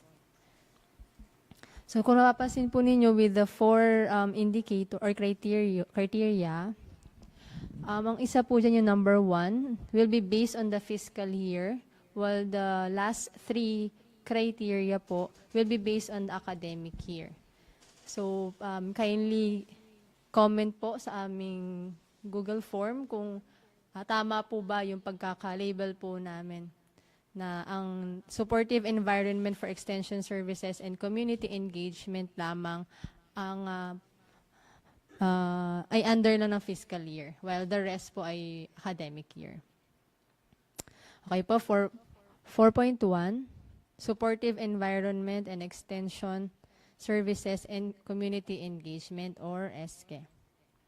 There must be a supportive environment within the institution to ensure that the extension programs and activities provide opportunities for its students and faculty to share knowledge and skills with the community. So kung mapapansin po ninyo itong KRA po natin, hindi lang po tayo specific for the involvement of the faculty but also for the students po. 4.1.1, institutional policy to support ESCE. This counts the board-approved extension program or agenda approved and implemented within the period covered. Evidence of annual implementation of extension programs or agenda should commence at least in the succeeding year following the approval po. 4.1.2, institutional extension unit or structure to support ESCE. So to earn points po, the institution or the SUC must have a board-approved institutional extension unit with a dedicated office or unit, designated officers, and a full-time personnel throughout the period covered as evidence of sustained administrative operations. Otherwise po, no points will be given. So bakit po kailangan natin ng ng ganitong requirement kasi there's a need po to demonstrate sustained administrative operations po in support of extension services na kinakandak po ng mga SUCs. So, dito rin po makikita kung dapat may dedicated physical office or functional space po that serves as a center po for coordinating, for implementing po, and monitoring extension programs and community engagement po ng mga SUCs. So next po, 4.1.3. Utilization rate of allocated funds for extension services during the period covered. So this evaluates the financial resources allocated to ESCE for each year and is required as a financial input for the conduct of extension PPAs of program, project, and activities. Internationally generated income includes receipts generated by SUCs out of tuition fees, other income collected from students, from sources other than government appropriations. All receipts generated out of tuition fees, income collected from students, income from other sources, income from the revolving fund, grants or donations, and others as defined in the budget expenditures and sources of financing. So again po, ito yung formula po natin for the two sub-indicators. Feel free po to comment kung may nakikita po kayong hindi po tama with our formula. Next po natin, 4.2, Human Resource Capital for ESCE. So 4.2.1, Human Resource Capital for ESCE, they shall evaluate the data of faculty, staff, and students who have been engaged in the conduct of extension activities as enumerated po sa ating KRA 4.1.1. So, average percentage of plantilla teaching and non-teaching personnel involved in the ESCE within the period covered. So, the type of involvement of the faculty that can be considered are facilitators, speakers, coordinators, and the like. Same thing din po with our non-teaching personnel. So, there shall be no double counting of names regardless of their involvement in the extension program. So here again our formula po. Next po natin, number 2, average percentage of students involved in ESCE within the period covered. So students shall be involved in extension programs, providing them with an opportunity to apply classroom knowledge to community-based activities. However, activities required in the curriculum are not included. Ang example po natin, yung NSTP and other community immersion requirements for a particular academic program. So meaning to say po, kapag ni-require po talaga siya ng PSG, hindi po natin siya i-count. Again, below is the formula po. 4.3.1, number of extension activities conducted. This refers to the total number of extension activities conducted within the period covered. For counting purposes, if different training activities are conducted in the same community, each distinct activity shall be counted separately. If the same activity or training activity is conducted in multiple communities, it shall be counted only once, regardless of the number of communities served. Kasi po ang tinitingnan natin dito is the number of extension activities. So training activities, technology demonstrations, technical advisory services are the research outputs extended to the community. The total points under this indicator shall be based on a combination of 2 or more sub-indicators. So below po sa table number 13, makikita kung ilan po ang points per activity. 0.2 for training activities, For technology demonstrated, 0.5. For every technical advisory, 0.25. And for every outreach activity, 0.1. At makikita nyo rin po dito yung maximum points per activity. So 4.3.2 po, number of extension activities delivered via alternative modalities. So this pertains to the sharing of knowledge and technology demonstrations through regularly scheduled TV or radio programs. To be considered a regular broadcast, the program must involve a scheduled and recurring transmission of content, such as radio or television segments, intended for public access. It should follow a consistent airing schedule and be delivered through recognized and registered broadcasting platforms supported by proper documentation, verifying its regularity. So, again po, we request din po for your comment kung meron po kami hindi na-consider or meron pong nakakalito dito po sa ating draft guidelines po. 4.4.1, technologies or innovations adopted and utilized by stakeholders. So, number 1 po natin, number of technologies or innovations that were adopted or commercialized. This will account for the technologies adopted or commercialized or innovations that were translated into projects, policies, or products, either by the partner community or industry within the period covered. Technology or innovation must have been approved or developed by its faculty and or students as a result po of their research. Again po, kung titignan nyo, lagi po natin ina-anchor po ito sa research kasi po, as much as, ano po kasi natin, in-encourage natin na lahat po ng ating mga ginagawa, especially for the extension services po, ay result po siya ng research na kinandak po ng SUC. Number of ordinances, resolutions, policies, and other equivalent issuances passed and approved resulting from technology or innovation introduced by the SUC. So this indicator po, or sub-indicator, considers the technology or innovation adopted or implemented by the local and national government agencies through ordinances, resolutions, policies, and other equivalent issuances. However po, yung mga commissioned output technology or innovation po natin na nagawa ay hindi po natin i-consider. 4.4.2.1, so number of trained stakeholders on the need-based training program. So these are the initiatives po specifically designed to address the unique needs, concerns po ng inyong partner community or group.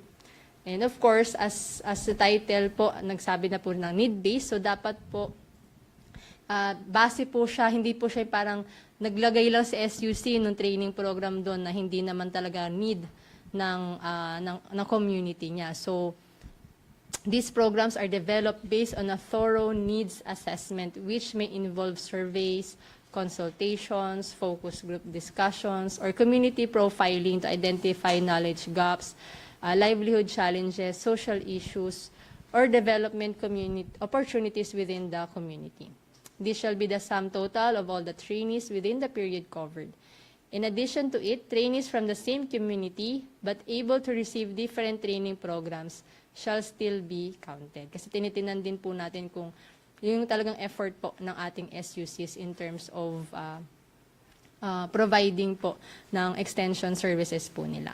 So for the needs assessment study to be considered po, it must contain the following: objectives, methodology, analysis, which includes the identified gaps or opportunities, and recommended action. If in case po na meron po kaming hindi pa na-consider for the needs assessment, or baka nakikita nyo po na medyo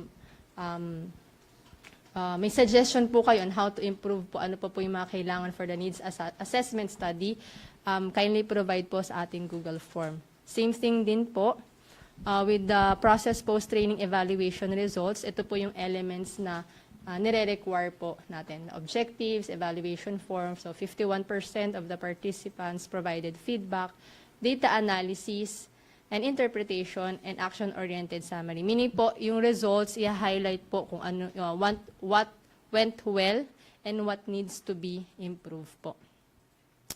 So number of micro, small, and medium-sized enterprises or partners engaged. So this counts for the technology transferred and developed into MSMEs or partnerships which resulted in an impact on the lives of the beneficiaries po natin. 4.4.3 Impact Assessment conducted.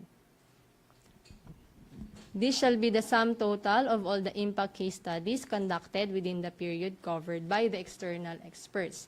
So this indicator assesses the impact of extension programs on partner communities. Impact assessment study report should demonstrate the level of achievement of the extension program objectives as evidenced by improvement in the lives of the community members or enhancements in their processes. So a third-party impact assessment po should have the following information for it to be considered. So of course, we have the introduction, objectives of the study, methodology, the results and discussion of the results with the before and after comparative data para talaga pong makita yung naging impact na inyong extension programs with your partner communities. Conclusion on the impact of the extension program to know if there is a long-term change in the lives of the beneficiaries and recommendation din po. So again, kung meron po kami ditong hindi na i-consider or meron pong nakakalito on the guidelines po, kindly provide your comments or suggestion po sa ating Google form. 4.4.4, number of awards or recognitions received for public service programs of the SUCs. So this indicator accounts for the awards or recognitions given to the public service programs of the SUCs as evidence of the impact of the extension services to the community. This is not just a simple award of appreciation for the services rendered. This must be given to the SUC and not to particular personnel or faculty as a result of the research translated into community engagement, extension, or outreach services, or any activities or initiatives that extend the SUC's knowledge, expertise, and resources to help improve the lives of individuals and communities beyond their regular teaching and research functions. So the rewards or the awards or recognitions that can be considered are those given by the local or national government agencies, non-governmental organizations, local or international organizations or associations, official development aid organizations, renowned and recognized award-granting institutions on public service programs such as Rotary Club, Caritas, Metro Bank Foundation, and mainstream media organizations such as KBP po, within the period covered. This also includes CHED awards such as CHED Philippine Anti-Illegal Drug Strategy or PADS Innovative Award. And additionally, the award giving body must be a non-profit organization and must not require any registration fee or payment for an individual or institution to qualify as a nominee. However, please take note po that awards or recognitions given to the SUC by its international alumni and the like shall not be counted for this indicator. So that concludes po for our KRA 4. We will now proceed po with the questions.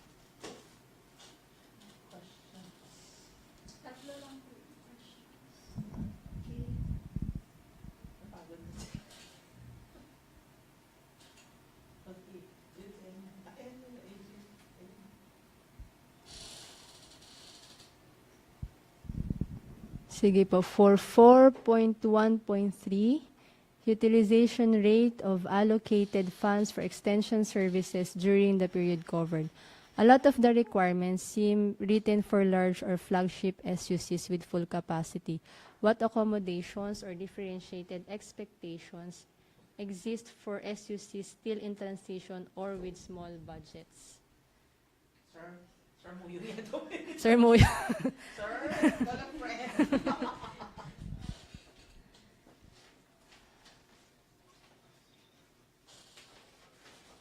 Our trifocal functions, we have no choice but to also to engage ourselves with extension activities.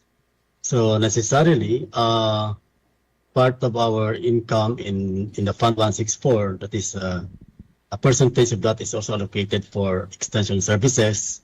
So we should have at least extension programs, even how small an SUC is.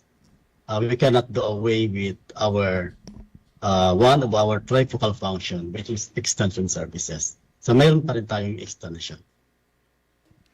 And to add lang din po siguro, sir, kasi sa ating CMO 46, ang pagkakaatanda ko po, dapat merong at least 75,000 per faculty. May mga ganun po tayong budgeting po in terms of this po. So, ang issue nila is small school siya, maliit yung income, maliit ang budget.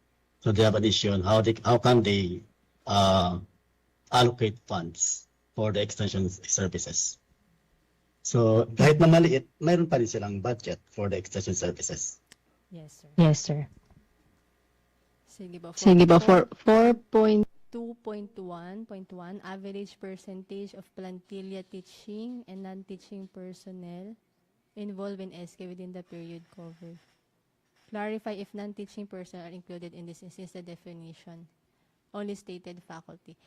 This is noted po na napansin ko din po siya actually during binabasa ko po yung definition po natin. Although same lang din naman po kung paano po natin titignan yung sa faculty, same din naman po for the non-teaching personnel. 4.3.1, number of extension activities conducted. Is it necessary to have the MOA notarized prior to conducting any extension activities? Yes. Or MOU that has been passed and approved by the board, by the governing board, should be notarized because there is accountability here. When we conduct extension projects or activities in far-flung barangays or, well, of course, in a place, may mga risk tayo na nakaagibat. So we need to have a notarized MOA that will serve as one of the documents that will prove that we have conducted extension activities. And of course, may financial concern kasi ito. So kailangan approve ng board at saka mayroong MOA na approve ng board and truly notarized. Okay, thank you, sir.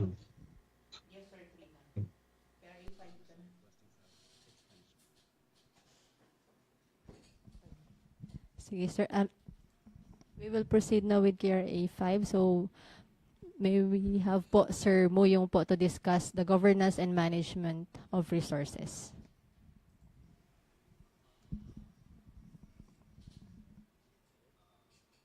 I will discuss the KRA 5 governance and management of resources. I just take out of our meeting here in our Commission in Bank meeting just to be with us today. So for KRA 5, that is criteria that refers to governance and management of resources, which is composed of a maximum point allocation of 20. And for detailed point allocation, please, we refer you to the Annex A of the CHED-DBM Joint Circular, which is now in the Department of Budget and Management for the signature of the Secretary. And as soon as it has been signed, we will be releasing it and we will publish it. So as a summary for criteria for KRA 5, these have 6 indicators. We have 1 is human resource management, that is 2 points. Second, supply property management, 2 points. Third is financial operation management, 5 points. Fourth is the performance-based bonus as per AO25 compliance, that is 2.0. Then we have the institutional development and smart campus and transformation, 3.0. And institutional recognition, 6.0, 6 points. That's a total of 20 points. We have the asterisk for number 6, evidence and evaluated based on fiscal year. Otherwise, it will be based on the academic year. So for 5.1, we have human resource management. So when we look at the level of compliance of the university with a civil service prime HRM. This applies to SUCs with a civil service prime HRM certification. Points shall be awarded based on the certification level, provided it remains valid during the last academic year of the coverage period. So SUCs of prime HRM, we are very much familiar that we have been awarded level 1, level 2, level 3, or level 4. So each level has a corresponding points in our criteria. Then for the civil service approved merit promotion plan or institutional promotion plan system, this shall serve as an alternative indicator for SUC without CEC prime HRM certification yet. But for the plan to be counted, it must have been board approved. So we understand that we have two streams of moving up.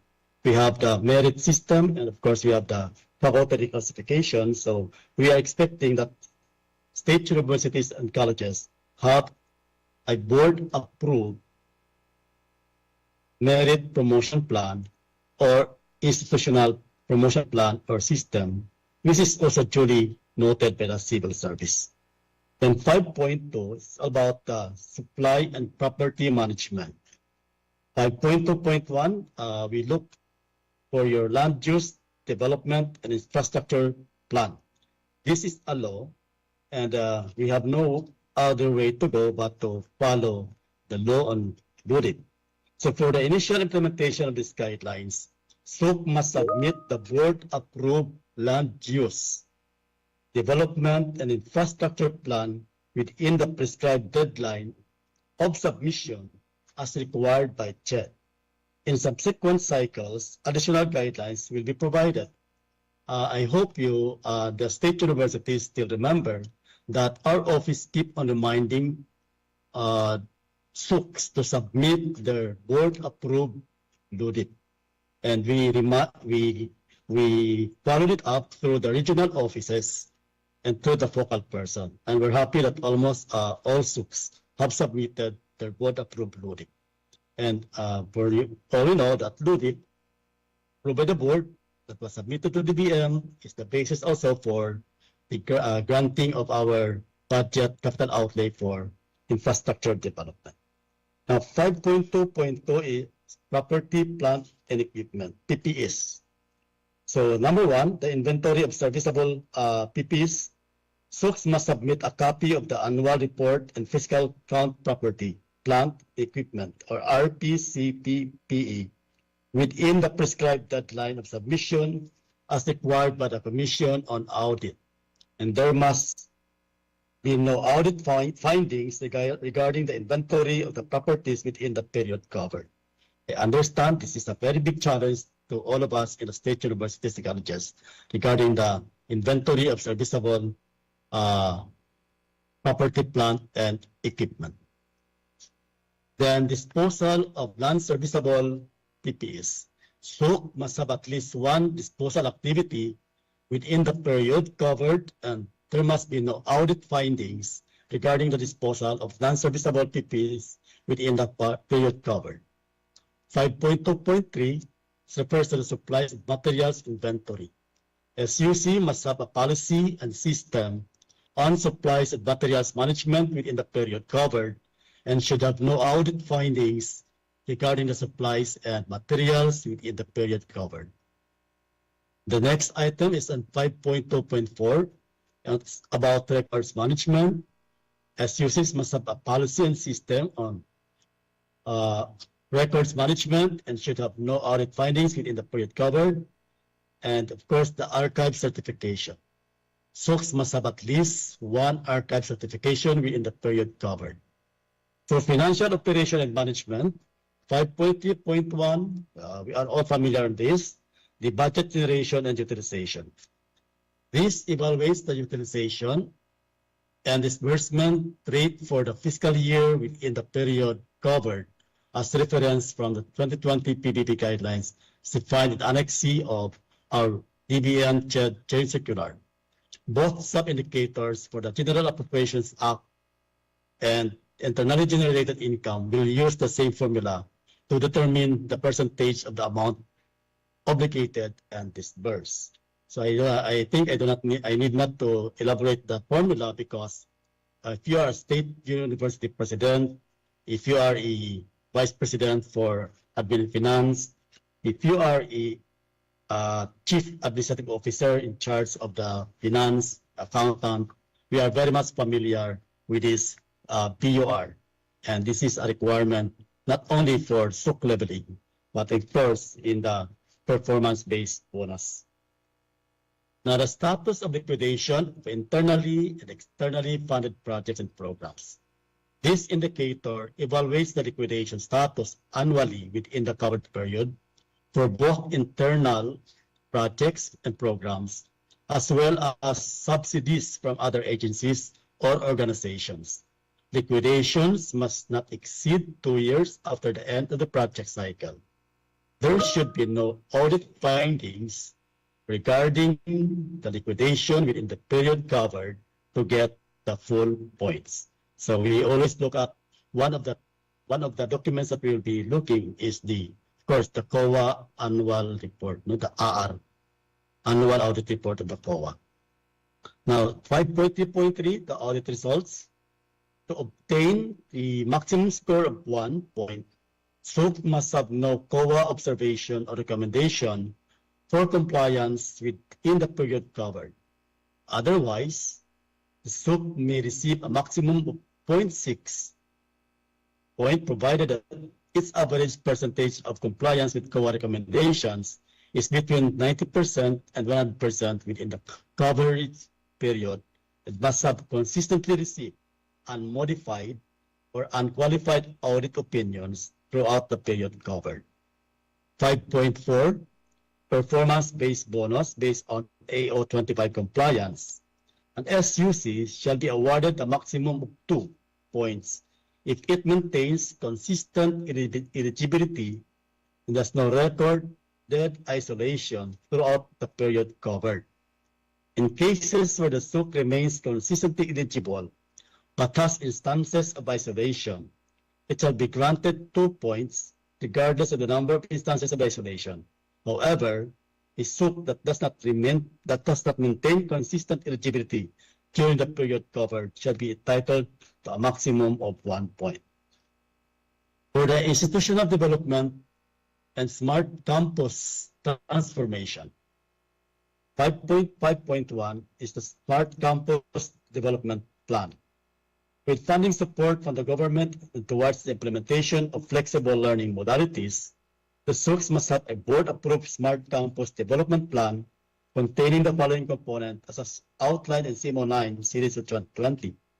The ICT Development Plan, or ISSP, and of course we should take note that your ISSP must have been received by the Department of Information and Communication Technology. Your internet connectivity, campus area network, the learning management system, learners information system as required by Section 9 of Republic Act 10931. Then we have the Green Campus Institutional Development Plan. Green building is the practice of adopting measures that promote resource management, efficiency, and site sustainability while minimizing the negative impact of buildings on human health and the environment. This practice complements conventional building design that concerns of economy, durability, serviceability, and comfort.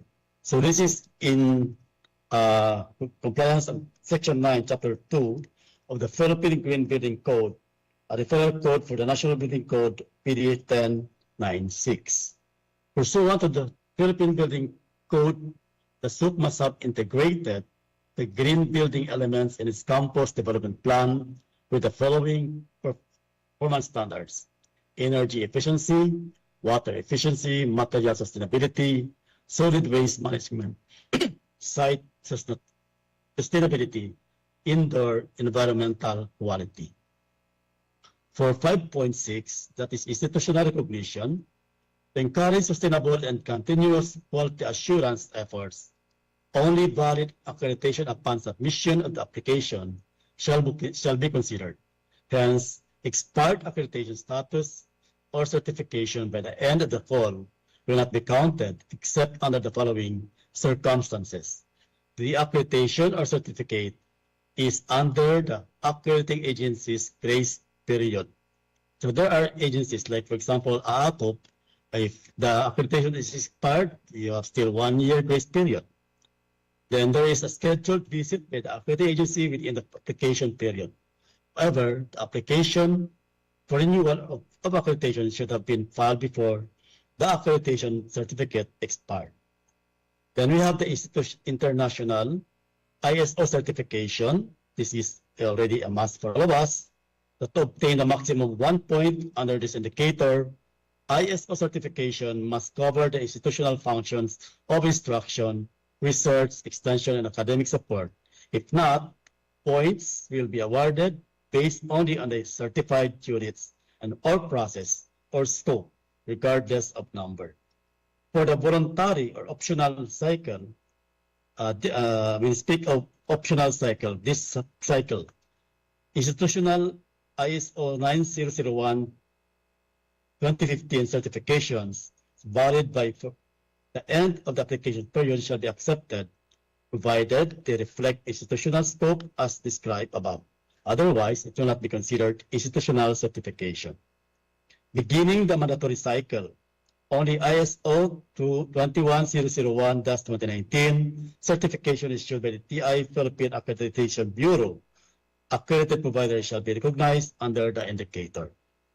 As a general rule, an expired ISO certificate by the end of the fall will not be counted except under the following circumstances. Again, certificate is under the accrediting agency's grace period, and there is a scheduled visit for the certifying agency within the application period.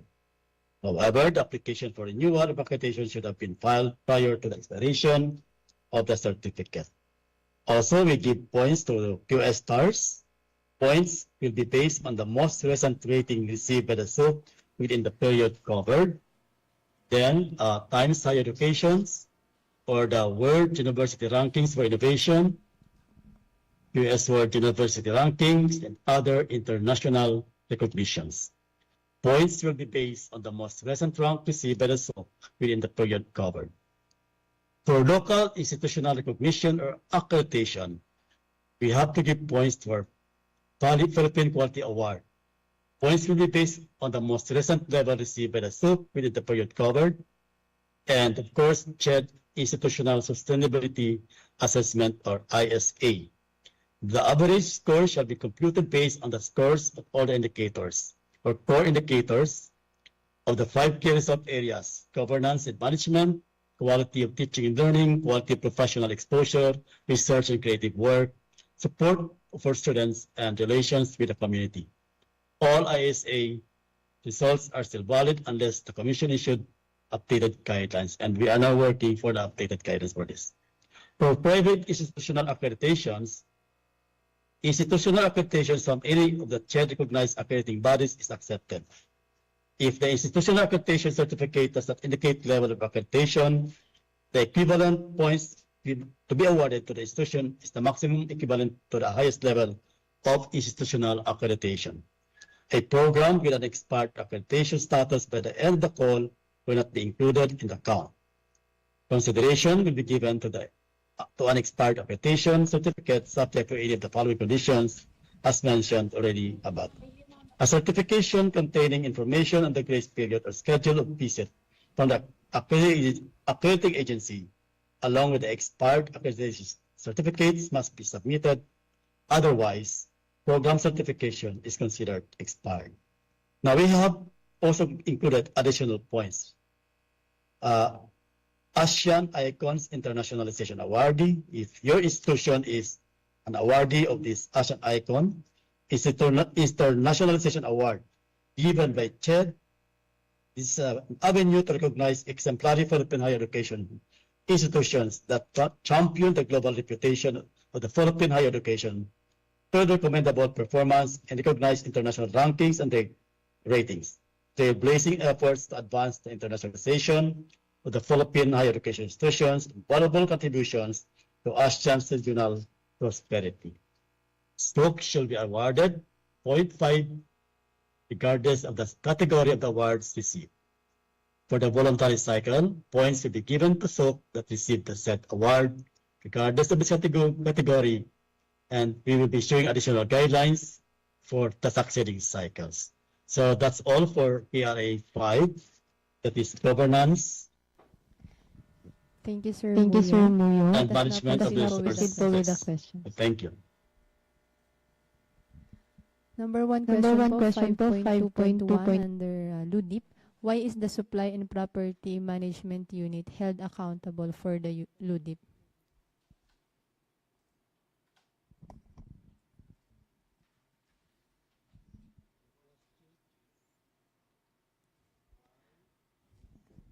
Supply and property management.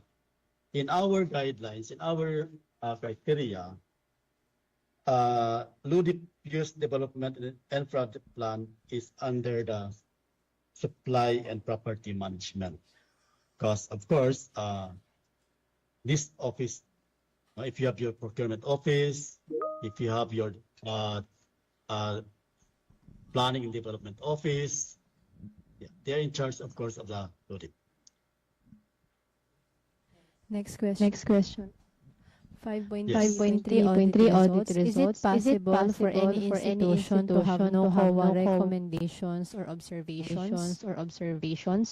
Consider revising the guidelines to recognize the presence of COA observations and rating will depend on whether it was acted upon or addressed.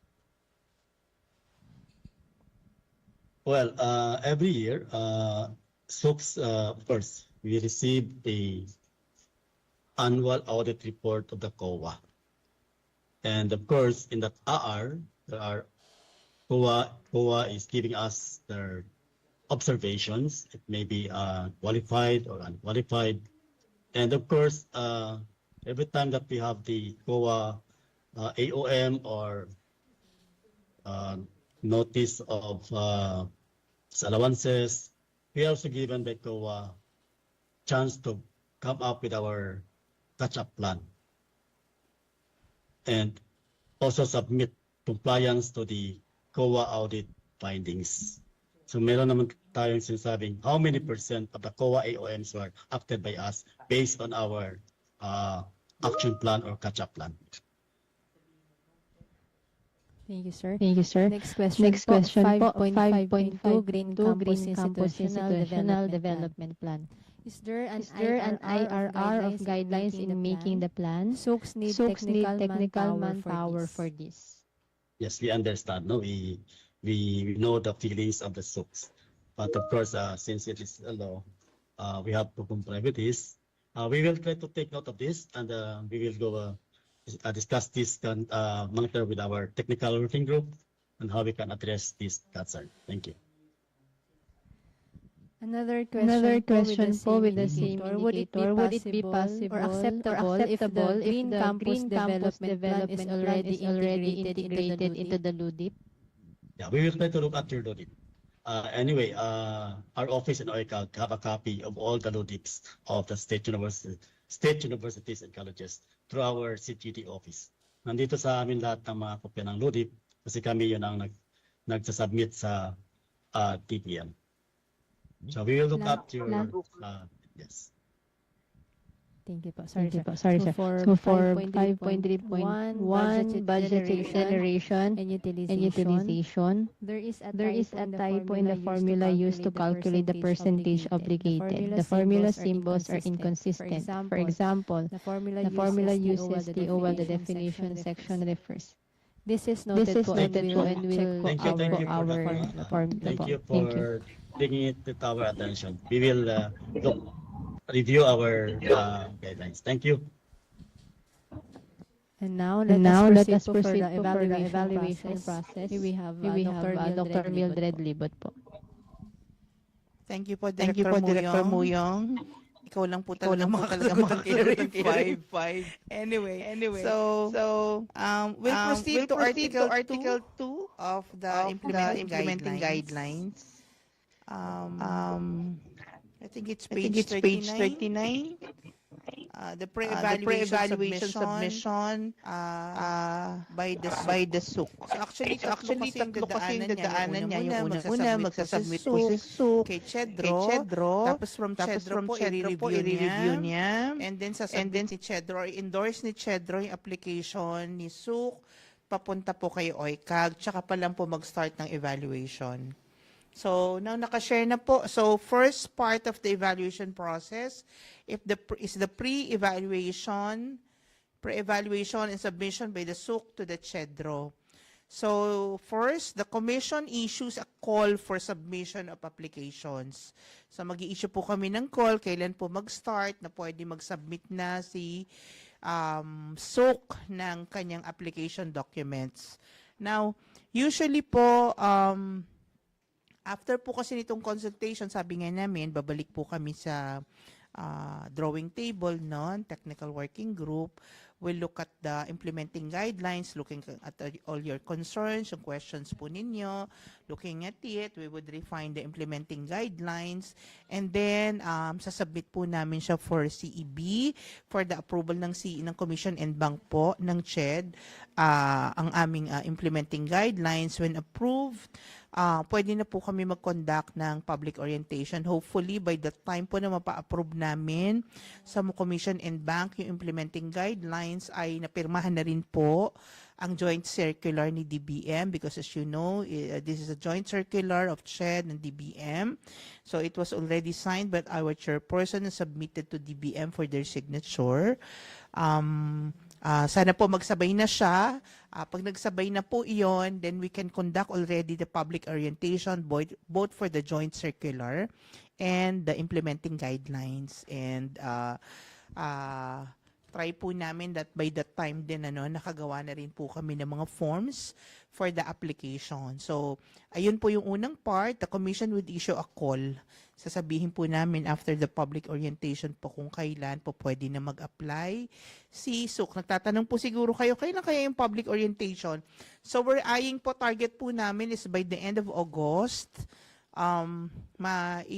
makakagawa na po ng public orientation on SUC leveling. Medyo nagka-problem lang kami with the hotels, no? Kasi medyo limited yung budget. So, ayun lang. Pero supposedly third week siya. So, ngayon baka po fourth week, last week ng August or first week of September po ang public orientation.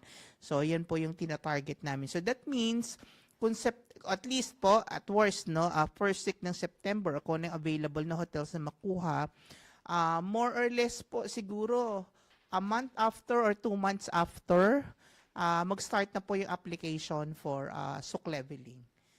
Kasi by the time, na-publish na rin siya and all, no? So yun po yung ating timelines at the moment. Di kami makasabi ng definite kasi nga po, iniintay pa rin yung signature from DBM, and maisa lang din po itong implementing guidelines sa Commission and Bank. So, ayun po. But, yun nga po, magkukonda kami ng public orientation. So, after the public orientation, kumbaga yung document po is final na, yun na talaga yung gagamitin na JC and IG.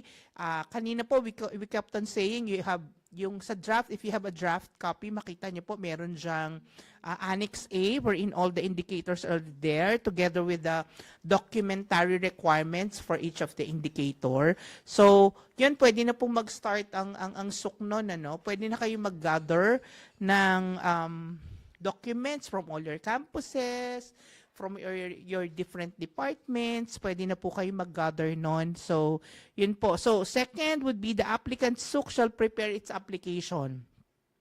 So, yun po, no? I-prepare nyo na yung mga application documents on or before the set deadline. Kaya kung may copy kayo ng annex, no? More or less nakikita nyo po kung ano yung mga documentary requirements. So, the following documents must be received by the Chedro. So, meron pong hard copy at meron pong soft copy lang yung kailangan namin or electronic yung file. So, for the printout form po, hindi namin kailangan po na mag-submit po kayo ng lahat ng documents ninyo at i-print, no? So, because we also wanted to save paper para po hindi masyadong maraming papel po yung yung inyong gagamitin, no? So just the application letter, yun lang po yung ipiprint ninyo. Application letter duly signed by the head of the SUC, your president, no? So kung sino po yung head ng SUC, siya po yung magpipirma noon. And then notarized sworn statement. So sa Annex 1 po nung template, no, we would be, hindi po kayo magka-craft ng sworn statement. Meron po kayo may ibibigay na template na fill upan nyo lang po yung necessary details tapos po ipapanotarize nyo. Basically, yung sworn statement lang naman in summary, ang laman po nun is that yung isasubmit po nin SUC is true and correct, no? Na yun lang po yung usually laman ng sworn statement. Again, kami po ang magbibigay ng template for the sworn statement. Ilalagay nyo lang po yung details, papanotarize nyo, and then that's it po, no? And then, so yun lang po yung printout na kailangan, application letter, at saka po yung sworn statement. Siya lang po yung hard copy na isasubmit sa through the CHEDRO, no? And then, electronic file or scanned copy, lahat po ng documentary evidence to support every claim. So lahat ng indicator po, wala po kayong isasubmit na hard copy. Ang isasubmit niyo po lahat soft copy through a link, no? So explain po namin further ito pagdating po ng public orientation kasi tinitingnan po namin kasi kung aabot yung tawag dito system na kung saan pwede kayong mag-upload ng inyong mga documents or we would be using the Excel to do this. So yun po, ano, so we're trying to see first kung ano po yung mauna. So during the public orientation, explain po namin yung submission kung papaano. Kasi depende nga po kung ano pong system yung gagamitin. Kung Excel or automated system po yung gagamitin. Ano? So yun po. And then number 3, pero for now po, I would suggest, siguro po baka po in your institution, mag-create po kayo ng sistema wherein you could collect all the documents na kailangan po as evidence for each of the indicator sa inyong application. Then number 3, once the application has been yung sa electronic file po pala, make sure kanina po nabanggit na rin ito na dapat yung electronic file should be clearly scanned in the proper orientation. Wag naman po yung kami pa mag-rotate po ng document, no? So make sure po tama po yung orientation kung landscape siya or portrait yung kanyang orientation. And must be PDF lang po yung pwedeng i-accept. Kasi yun lang po yung PDF so far yung smallest or pinakamaliit po na pwedeng space na kailangan, ano. So PDF lang po and then properly labeled. Ito po yung pwede pong makatulong sa inyo because we're trying to see whether we could accommodate workshops wherein on the planning ano pa lang naman po ito, kung pwede po kami mag-held ng workshops wherein nandun po kami para tulungan kayo to upload your application or yung mga documentary requirements for each indicator. So, we're trying to look at it din po as a technical assistance to SUCs who would be applying for SUC for the SUC classification. So, you could start having po your documents properly labeled, yung file naming, no? Na let's say nag-scan kayo halimbawa ng like dito sa example, no, 1.1, ibig sabihin for criterion 1.1, ang pangalan niya ay Enhanced Policy Affirmative Action on Admission. Or halimbawa naman po, faculty. Kanina po binanggit ni Miss Julie, wag naman po because in previous applications po, no, in other grants, we saw na halimbawa po ang faculty members ni school is 200 faculty. Ang ginawa niya, lahat po ng credentials ng faculty, doctoral, master, basta lahat po, no? Ginawa niya, iniscan niya lahat, yung document, tapos ang ginawa niya, so kung halimbawa ay 300 pages po yung PDF document, dahil nga sinubo lang doon sa machine, tapos nagkaroon ng isang file name, ang ginawa niya yung link na yon, nag-create siya ng link for that, at ginawa niya, yun po yung naging attachment for the 200 faculty. So pare-pareho. So nangyari po, kami po ang naghahanap sa loob ng PDF file kung nasaan yung validation ng credential ng bawat faculty. So you could just imagine kung gaano po ka-tasking for the evaluators to look for the document pertaining to a particular faculty. So, sana po pag nag-scan din kayo, kung ano lang yung hinihingi for a particular tawag dito, halimbawa ito faculty, no?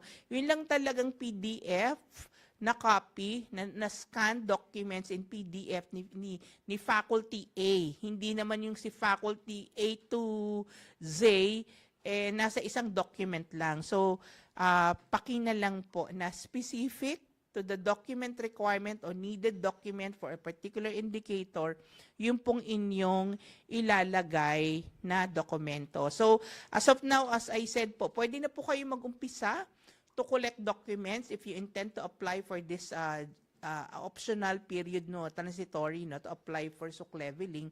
Pwede na po kayo mag-start, mag-scan ng mga documents ninyo if you wanted to, no, para at least madali para sa inyo. Pwede rin ninyo pong gawin, mag-set kayo ng folders, like let's say a folder for KRA 1, 2, 3, 4, 5, tapos sa loob din po, maglagay kayo ng subfolders para po later pag po nag-upload na kayo using the templates that we would be providing, mas madali na po sa inyo kasi hindi na kayo naghahanap kasi meron siyang numbering na 1.1 or 2.1.3, mga ganun po, ano? So para mas madali po sa inyo. And then, once the application has been submitted to CHEDRO, the SUC shall not be allowed to submit additional evidence. So make sure po, pag sinubmit nyo kay CHEDRO, kumpleto po lahat yung mga dokumento for each one. Because the role of the CHED Regional Office is to check whether kumpleto ba at tama yung mga documents na inilagay nyo as your evidence for each of the indicator.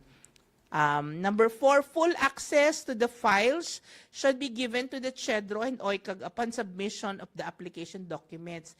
Yung mga ibang grants po kasi naging problem namin before is that nung kiniklik na po yung link, kung halimbawa po Excel yung gagamitin kasi, so that means ang ibibigay niyo po sa amin, yung link po. So, ibig sabihin po, kayo po ang gumawa ng Google Drive. So, that means kayo po yung owner. So, dapat po nabigyan nyo kami ng access. So, ang nagiging problem usually is that nag-submit nga pero hindi po namin mabuksan kasi po wala po kaming access doon sa link provided for each of the evidence. So, just make sure po that you have provided access po to us. Siguro po further we would explain this during the public orientation po. Okay? So, as of now, you could start doing a drive, a shared drive, where you could have it as a repository po ng lahat ng documents for each of the indicator. Number 5, each piece of evidence for every claim must have its own scanned copy. Unique link, no? Specific to the indicator, regardless of whether the same document is used multiple times in the application. Unsupported claims will not be considered. Ang example po dito siguro is that, halimbawa po si faculty, pwede kasing sa faculty profile, may portion sa faculty na ginamit, tapos gagamitin din siya sa research, dun sa mga patents, research, etc. Tapos, siguro isip niyo, ay, nasubmit ko na siya sa 1 point, sa 2 point, something eh.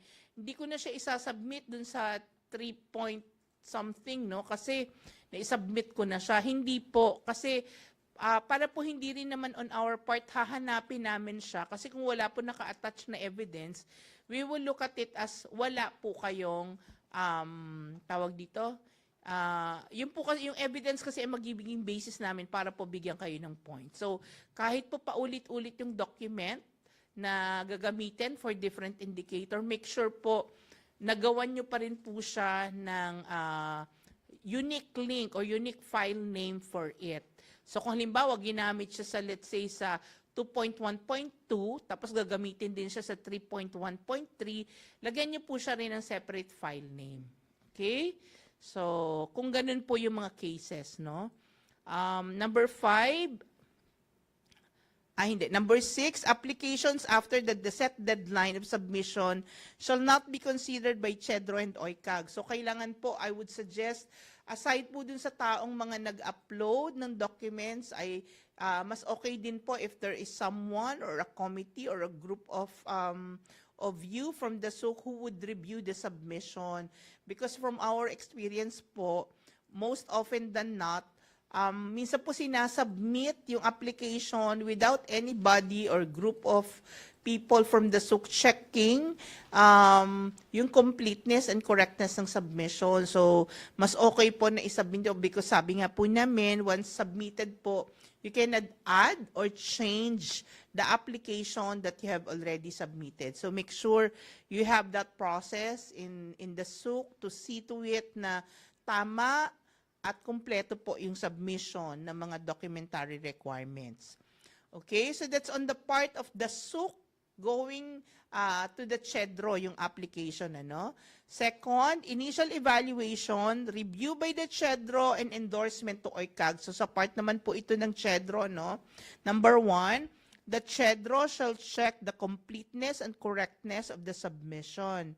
Moreover, the CHEDRO must ensure that the supporting evidence corresponds to the information provided by the SUCs in the submitted document.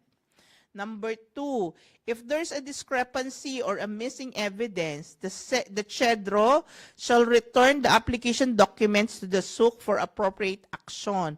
The CHEDRO shall inform the SUC of the non-endorsement of its application without prejudice to reapplication before the set deadline. Ano pong ibig sabihin nito?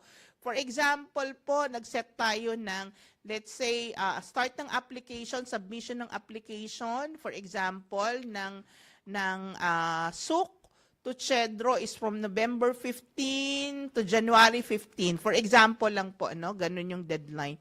So meaning, kung nag-submit si CHEDRO ng November 15, for example, no? Nag-submit siya. So that means, titingnan yun po ni CHEDRO, no? Kung may kulang doon, ang gagawin po ni CHEDRO, ibabalik niya po yung application kay SUC at sasabihin niya kay SUC, hindi siya in-endorse kasi incomplete or merong mali doon sa submission. So, yun po. So, ang pwedeng gawin doon ni SUC would be to reapply again. So, meaning, kung wala pa naman yung deadline, pwede siya mag-reapply. So, titingnan ulit siya ni CHEDRO. So, ganun po yung number 2. So, mas okay din talaga na makapag-submit si SUC ng mas maaga, no?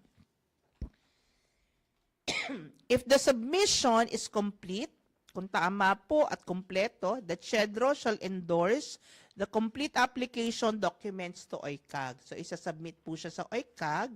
So, hanggat wala pong endorsement ni CHEDRO, yung application, hindi po siya i-entertain. So, ano pong ibig sabihin nun?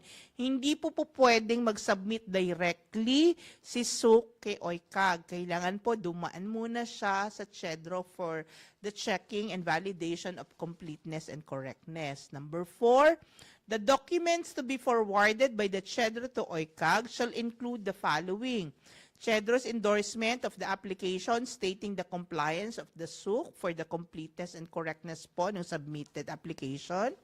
Letter B, CHEDRO's stamp application letter from the SUC. Kailan po nag-apply, na stamp po yung application letter po ni SUC, kung kailan po siya na-accept, no, ni CHEDRO. Number 3, ito na po ay na-endorse na ni CHEDRO kay OICAG po yung application. The next is the actual evaluation. The evaluation of documents shall be done by an evaluation committee constituted by the commission for every evaluation cycle. So, usually po nagpapa-approve si OICAG kung ano po ang composition ng evaluation committee. So pag po na-approve na yon, OICAG shall notify the SUC, no, of the evaluation schedule, during which the SUC is expected to be on standby to assist with any accessibility issues related to their submitted documents. So halimbawa po, sabihin namin itong SUC A to F, sila yung i-evaluate this week, no? Kasi medyo mahaba-haba pong evaluation ito dahil ang daming indicators. So that means that particular SUC with the name ng contact or focal person in charge for it or group of focal persons in charge for the SUC leveling application should make themselves available para po kung may issue on accessibility ng document, madali pong ma-communicate kay SUC. OICAG shall submit the evaluation results along with its recommendations to the Commission for approval. So again po, Commission po ang mag-approve ng classification ng SUC during the evaluation, after the evaluation is conducted. Number 4, process for the motion of reconsideration. If the SUC disagrees with the decision of the CEB, it may file a motion for reconsideration within 10 working days upon the release of the SUC classification. The MR the MR document shall be submitted directly. Ito naman po, hindi na siya dadaan ng CHEDRO. Submit nyo na po yung motion for reconsideration directly to OICAG, and copy furnished po ang CHEDRO. The MR document must be submitted in hard copy po. Yung motion for reconsideration must be sent in hard copy. The MR submitted after the 10 working day period shall not be accepted. The SUC shall explain why it should have been classified differently using the same evidence as submitted. So you will not be allowed to submit additional evidence na hindi nyo po na-submit or na-isama during your application. Kaya po ang isa-submit lang talaga ni SUC is a letter for the motion of reconsideration, kasi gagamitin pa rin po the same submitted application and documents to do the motion, to have to act on the motion for reconsideration. The CAB will constitute, no? So kung kanina po may evaluation committee, this time po for the motion for reconsideration, the CEB will constitute a review committee to process the motion for reconsideration and make its recommendation to the CEB. The decision of the CEB on the MR will be final and executory. So that's Section 4. Section 5, approval of SUC levels. The classification of the SUCs is vested upon the powers and functions of the Commission and Bank. The classification approved by the CEB shall be communicated to the SUCs through the CHEDRO, and a corresponding CHED memorandum order shall be issued for the information of the public. 6, dissemination of evaluation results. Copies of the CMO and SUC leveling shall be officially transmitted to the following government agencies for their information and appropriate action.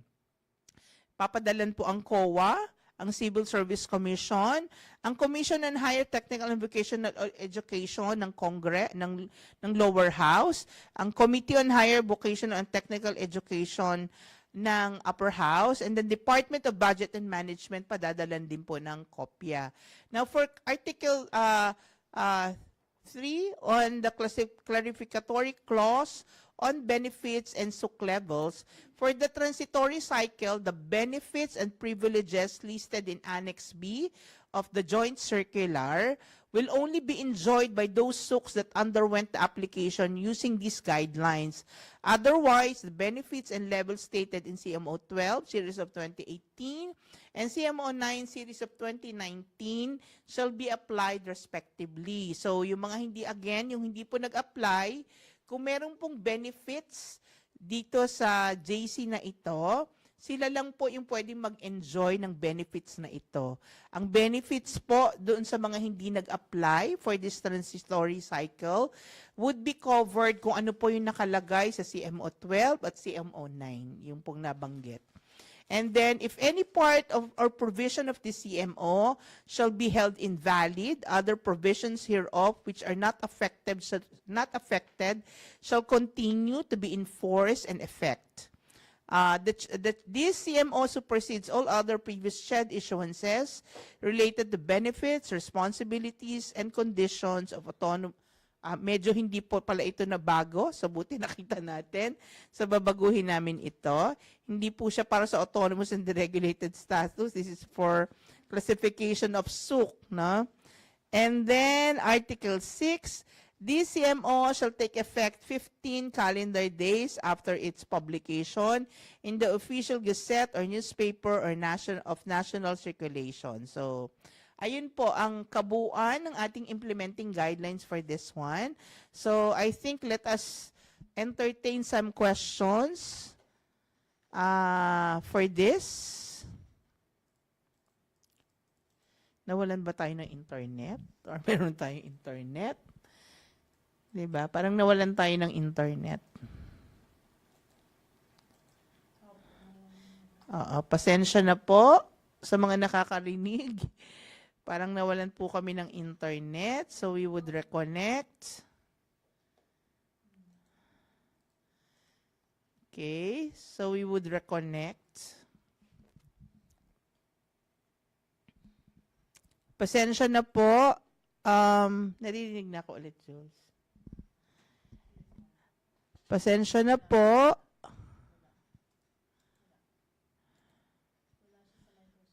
Hello? Hello, hello? Ano gagawin natin?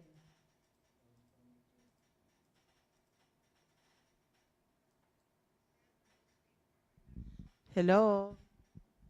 Naririnig na ako? Hindi pa.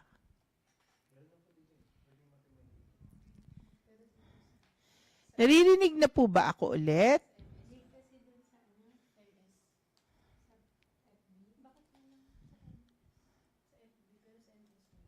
Sa FB meron. Sa Microsoft Teams wala. So anyway, pakilagay po yung mga questions. Can we see already the questions for? Apo. So that presented na po yung buong implementing guidelines. Now we will look at the questions for the pre-evaluation submission by the SUC to the CHEDRO. Could you please reiterate the implementation of the mandatory cycle? Yung implementation po, ito po is applicable only for the transitory cycle, so optional cycle po, no? Pero for the first full cycle, the coverage period would be for academic year 2024-2025 to academic year 26 to 27. So kung hanggang 2024 to 2027 po yung coverage period, so ibig sabihin po after that coverage period po yung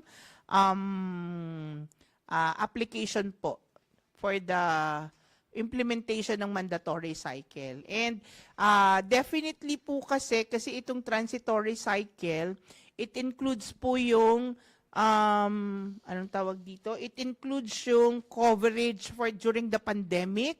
So most likely po, may mga indicators po tayo na mawawala po dito sa transitory cycle kasi hindi na siya applicable dahil yung iba po in-accommodate lang because of the pandemic. May part ng pandemic po yung coverage. So, ayun po. Yes, Sir Muyong.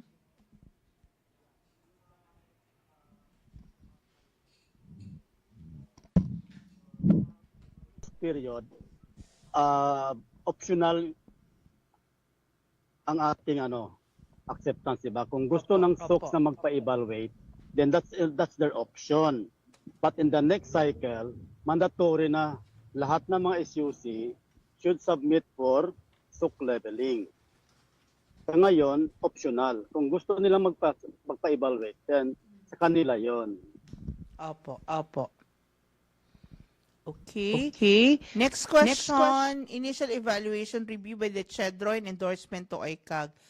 How many days or weeks will be allotted for the submission of the required documents? Ang tawag dito, during the public orientation po, ma'am, tingnan din namin ito. Sa public orientation na lang po siguro ito i-explain. But definitely, not in the next 1 or 2 months, ma'am, yung application. Kasi magko-conduct pa, ma'am, kami ng public orientation and yung mga workshop po for the pag-fill up po ng mga forms. Sir, anything that you would want to add, sir? Okay na yun. You have to wait for the announcement kung kailan tayo mag-accept ng submission. Opo. Okay. So with that, maraming salamat, and let us have Director Muyong for the closing remarks, sir. Again, good afternoon to everyone. On behalf of the Commission on Higher Education and the OICAG, I would like to express my sincere thanks and gratitude to all of you for attending our consultation this afternoon. I hope we were able to achieve the objectives of this workshop, of this consultation, and we have to work harmoniously in the implementation of the DBM-CHED Joint Circular that is on the classification of state universities and colleges. So we wish you good luck in our book leveling process. Thank you, and again, good afternoon. Thank you po, Director Muyang. Again, thank you for everyone for joining us. Those in Facebook, thank you po. Good afternoon.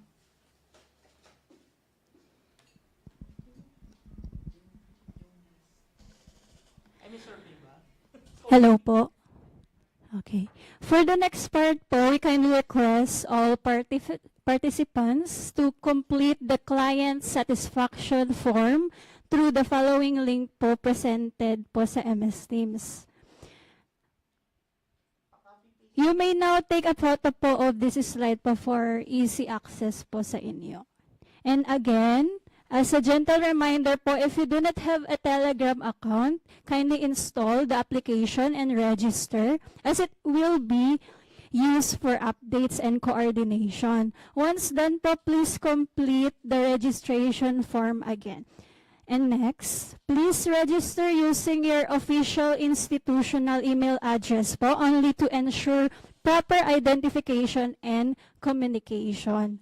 And also, please ensure that all contact details such as emails and telegram numbers are accurate, as some entries have previously encountered delivery issues po. Yun lang po for the reminders. And before we officially conclude this public consultation, we would like to take a group photo po for documentation purposes. We kindly request all SUCs and CHEDRO representatives and the OICAD team po to please turn on your cameras at this time. And our host will capture the photo shortly. Miss Angie, kindly screenshot po. Thank you.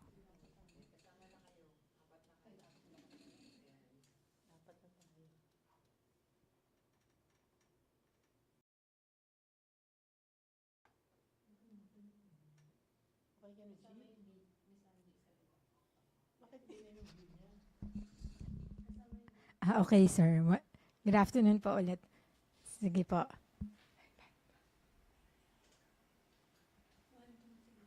One, two, three.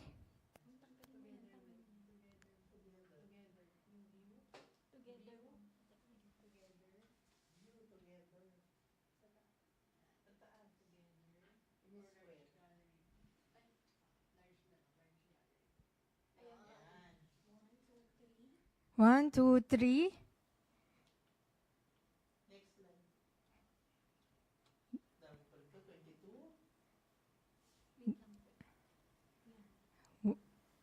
One, two, three. Next slide, please. Okay na po. Thank you. Once again, thank you po to everyone who participated and shared their feedback po today. Have a great day po and happy weekend. Thank you po. Thank you. Salamat po. Thank you po. Don't forget po to complete po the client